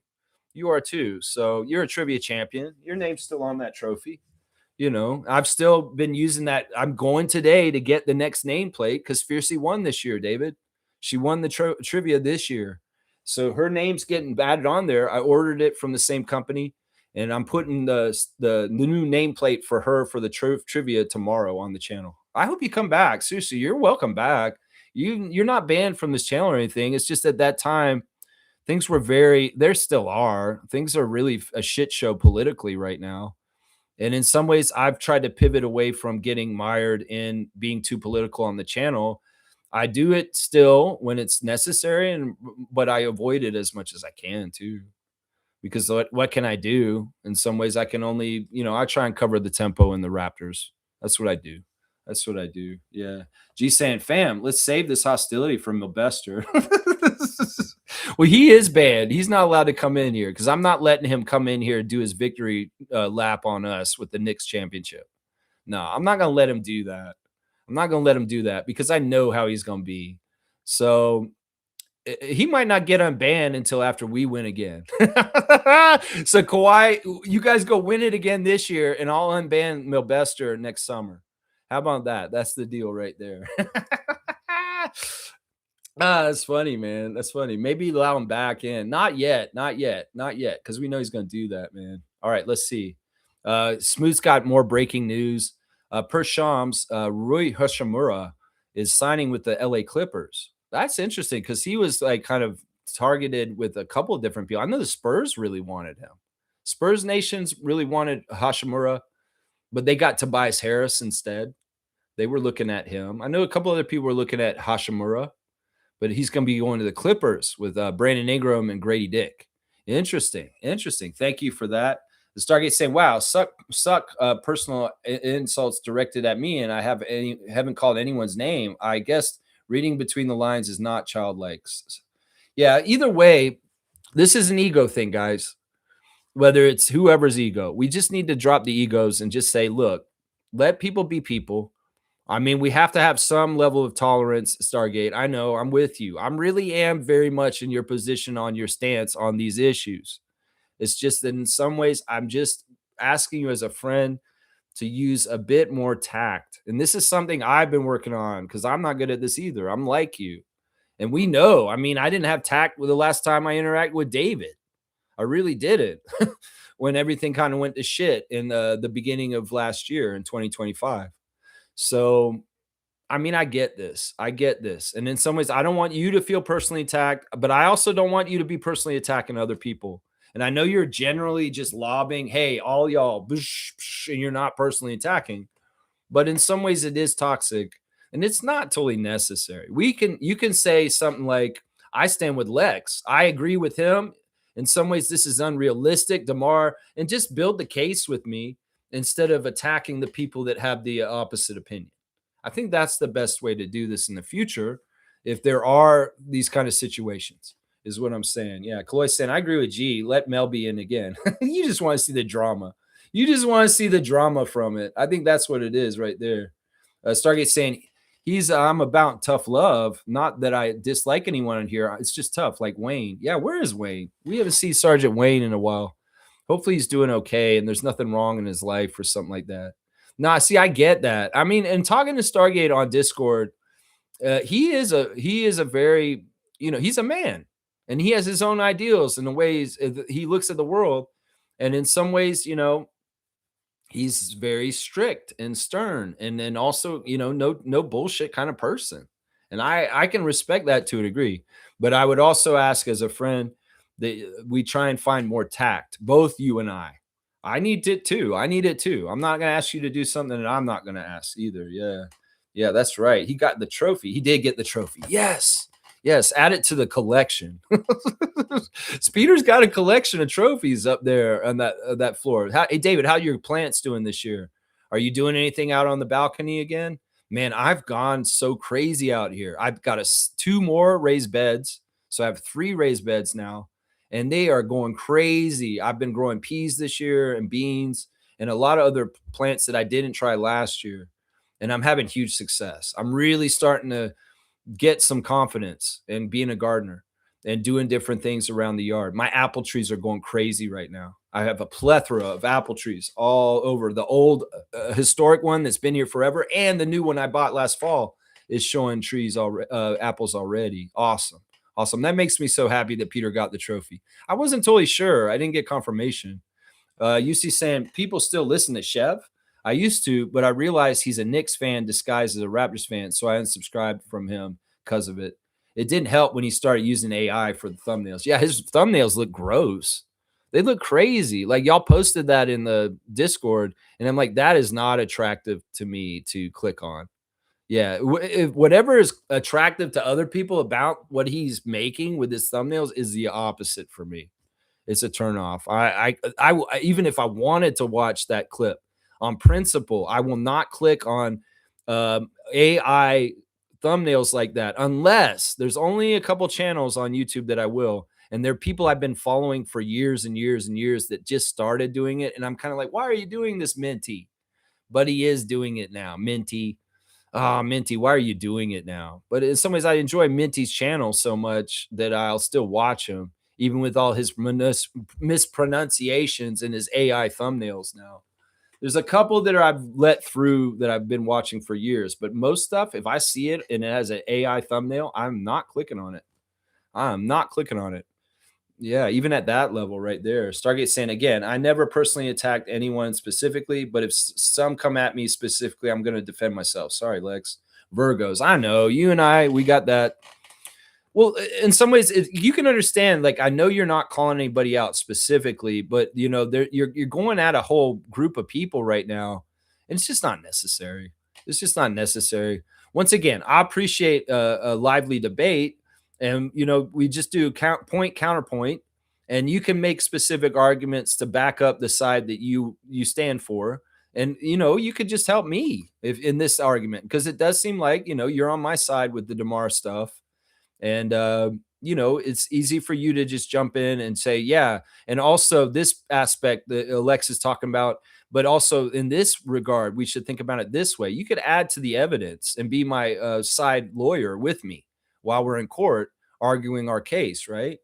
And we don't need to attack the other people unless, you know, it's not warranted. It's just not warranted. Yeah. Yeah. Scott Brown Jr. is the general manager of 905 now. Who is that? Let's go look this guy up real quick. Scott Brown Jr. I wonder if he's even got a Wikipedia. Let's see who Scott Brown Jr. is. He's probably, yeah, he's not on Wikipedia. All right, let's see. Let me go look, just do a general search. Scott Brown Jr., 905. Let's just see who this guy is. This is crazy. Okay, Scott Brown Jr. was the assistant general manager of the Raptors 905, and he's been promoted to the general manager now. So, yeah, he joined our organization in 2023, and he's got a master's degree in athletic administration from Temple University. Okay, so this is cool. So he is going to be just taking over as the GM with Luke Wynn moving on. So Scott Brown was already there. This is good. This is good. He's not an unknown guy. Sorry that I don't know the assistant GM of the 905 off the top of my head. I mean, there's our limits to what the Raptors Freak is going to be able to know. All right, let me start checking on my tabs because we are moving quite along here. Let's see. Breaking news is probably up here. Some of the stuff you're talking about. Yeah, here's Blake talking about it. Scott Brown Jr. will be the next Raptors GM, 905, with Noah Lewis moving from the Raptors bench to 905 bench. Former GM Luke Wynn staying in the organization in the Raptors NBA front office. So, okay, Luke Wynn's not leaving the Raptors. He's going to be going to work with Dan and Bobby in the main office. And that makes sense because we just saw him on the Open Gym episode in the War Room when they drafted Alan Graves. So, all right, Luke Wynn is not leaving the organization. He's going to be going to the big club, and Scott Brown Jr. is going to be running the 905 now. This is good. This is good. All right, Doug Smith is talking about this. It's official. The end of an era. Larry Tannenbaum's MLSE legacy is unrivaled in Toronto sports. Now the WNBA benefits: NBA title, MLS Cup, Grey Cups, G League titles, Calder Cup, philanthropy, social responsibility. Notice they didn't say Stanley Cup, unfortunately. But yeah, Larry Tannenbaum, Rogers takes full control of MLSE as of today, and Larry Tannenbaum's stake is out. Oh, man, that sucks, man. That sucks. Josh Lewinberg is reporting 2 hours ago that Kawhi Leonard can sign a max extension worth up to $123.7 million over 2 years. We keep him under contract through 2028, 2029. The trade can be made official at noon today. All right, it's 2 minutes from noon. Let's see if there's breaking news in like 2 minutes, guys. That would be pretty awesome. All right, so that's the breaking news. Just looking at that real quick. Let's do the straight goods on Canadian goods, guys. I got a Neil Brothers product here. Since we've been talking to the Saborin brothers are back in the house, we got Neil Brothers roasted garlic pasta sauce. Treat yourself to the life-affirming richness of roasted garlic. Extraordinary taste, simple ingredients, so good together. Another delicious discovery made by the Neil Brothers. Keep your taste buds in awe. Try them all. Neil Brothers, organic roasted garlic pasta sauce. It's Canadian. It's a straight up from Ontario product. Let's support our local economy and make more jobs in Canada by buying the Canadian equivalents of American products. Don't get Ragu. Don't get Classico. Get Neil Brothers and support our industry and our jobs here in Canada. That's right. That's the best way to be right now. There you go. Roasted garlic pasta sauce. That's it right there. All right, let's see what else. We got a birthday. We're going to say happy birthday to one-time Raptor, Mohamedou Gay. That's right. Mohamedou Gay's birthday is today. In fact, he played the most games in his NBA career on the Raptors that one year. 11 games for the Raptors in 2023, 2024. He averaged about 2.5 points. And yeah, he just played 11 games for us. So happy birthday to Mohamedou. And I'm not sure where he is. He's overseas. He's in Europe, I think. On his Instagram, I've noticed that he's in European style built architecture. So he's probably over there about to play some league over there. But yeah, Mohamedou, I believe, I don't know how old he is, but it is Mohamedou's birthday today. All right, let's see. I guess it's time for the classic card, guys. Let's see. Yeah, G saying good news about Luke. He did a great job. He did a fantastic job considering how we had Roddy, Reese, and Sar go up on 2 ways last year, and he kept the coffers, the pantry full for Drew Jones and talent coming in. We didn't miss a beat, and we had so much turnover last year and so many different people leaving. It's stuff like signing Tyrese Samuel or getting Tyrese Samuel in a trade from the Valley Suns in the middle of the season. Really brilliant moves, just really good, smart stuff to keep them competitive and able to play in the right way. So yeah, let's see what's going on here with the classic card. And I want to remind everybody, tonight is official Raptor Freak hangout at Hamilton. We're going to TD Coliseum tonight to watch SGA play against Jamaica with Team Canada. And anybody, David, if you wanted to come to the game and see us at the game, we're going to be there tonight. Gerald and Adrienne and I are supposed to be going, and we'll be watching the game in person in the arena. So if anyone wants to come meet us at TD Coliseum in Hamilton. And apparently the GO train goes directly to the stadium. The GO train station in Hamilton stops where the stadium is. So you can go to the GO train and get to Hamilton and walk to the arena from there if you have to go that way. All right, here we go. Here's the classic card of the day. Full name answer, guys. Full name answer. Yeah, I love that SGA was at the Tempo game yesterday too. Of course he's going to be there. He's a basketball junkie. He loves his country, and he loves the Ontario and the Greater Toronto area, including Hamilton. And Toronto Tempo are our WNBA team. There you go. Stargate's on it today. He's getting Danny Ferry. That's right. Don't get mad at each other. Just go get it. That's what I'm saying. Danny Ferry. Look at this picture on the bag. Oh. Danny Ferry, of course, was the son of Bob Ferry, who was a player in the NBA also. So he's a legacy player in the league. So this is a 100-point card. I don't think this card is that difficult. So I'm going to go ahead and give you 100 points for this one, Stargate. Oh, wait. Why did I not do this right? Okay, hang on. I'll get this right. David, I'm still using this spreadsheet, even though I don't color coordinate it anymore. I just write the names in and the points. But it's been helpful to keep it all organized. I can see the streaks of who's gotten the cards. So Danny Ferry, and it's going to be Stargate today. Stargate gets the card, and it's 100 points. It's not a super hard one. So yeah, 100 points. There you go. Yeah, I bet you Stargate would say some joke about what were we talking about? Oh yeah, Keith Van Horn last year and Cooper Flag. Stargate, you know, he's got a smile on that one. That's right. He's gonna have a smile on that one. That's funny. All right, let me finish up and wrap up to get done the show real quick. The Tempo unfortunately lost yesterday to Dallas Wings. Dallas Wings have a lot of talent. They just out-rebounded us. Jessica Shepard was a menace. And Paige Beckers, wow, she is a real deal kind of player in the WNBA. She is a top star for sure.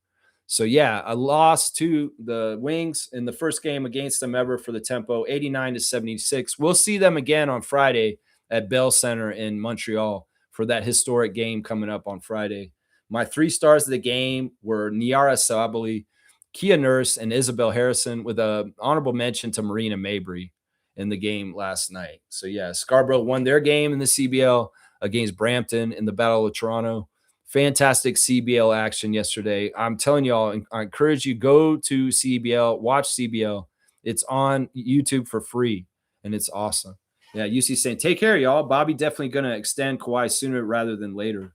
Well, they might just announce it all today and say this is the contract and the extension's coming with it right now, all today. And it may have just happened just now at noon. All right, I appreciate everybody. Wow, welcome back, David. It's up to you if you want to come back at any time. You're welcome. Just come in and participate as you will. Yeah, thanks for watching. Remember, guys, we're a family. We're the Raptor Freak family, and we want to try and not turn on each other. In some ways, it's much better if we're all together, even if we don't agree on stuff. And I think all of us could work on being a little bit better, being understanding, whether it's being understanding of people that are being abrasive, or being understanding of how you're coming off and maybe you are being abrasive to people. I need to do that on both counts myself all the time. I really do. All right. I appreciate everybody. Let's go Tempo. Let's go Raptors. Let's go CBL. And tonight, let's go Team Canada. Let's beat Jamaica. Tomorrow I'll be back to react to the Canada-Jamaica game from being there in person. It'll be a reaction stream tomorrow. We were going to do Tuesday trivia, but I don't have enough time to write the questions today and try and get it all organized and set up for tomorrow. I'd rather just do a reaction stream and celebrate Team Canada and their excellence. So we're going to do that. Yeah. Yeah. All right, Stargate. Listen, man, we're all works in progress. I love you, man. In some ways I say don't ever change, but maybe just a little. That's what I would say. Let's go Tempo.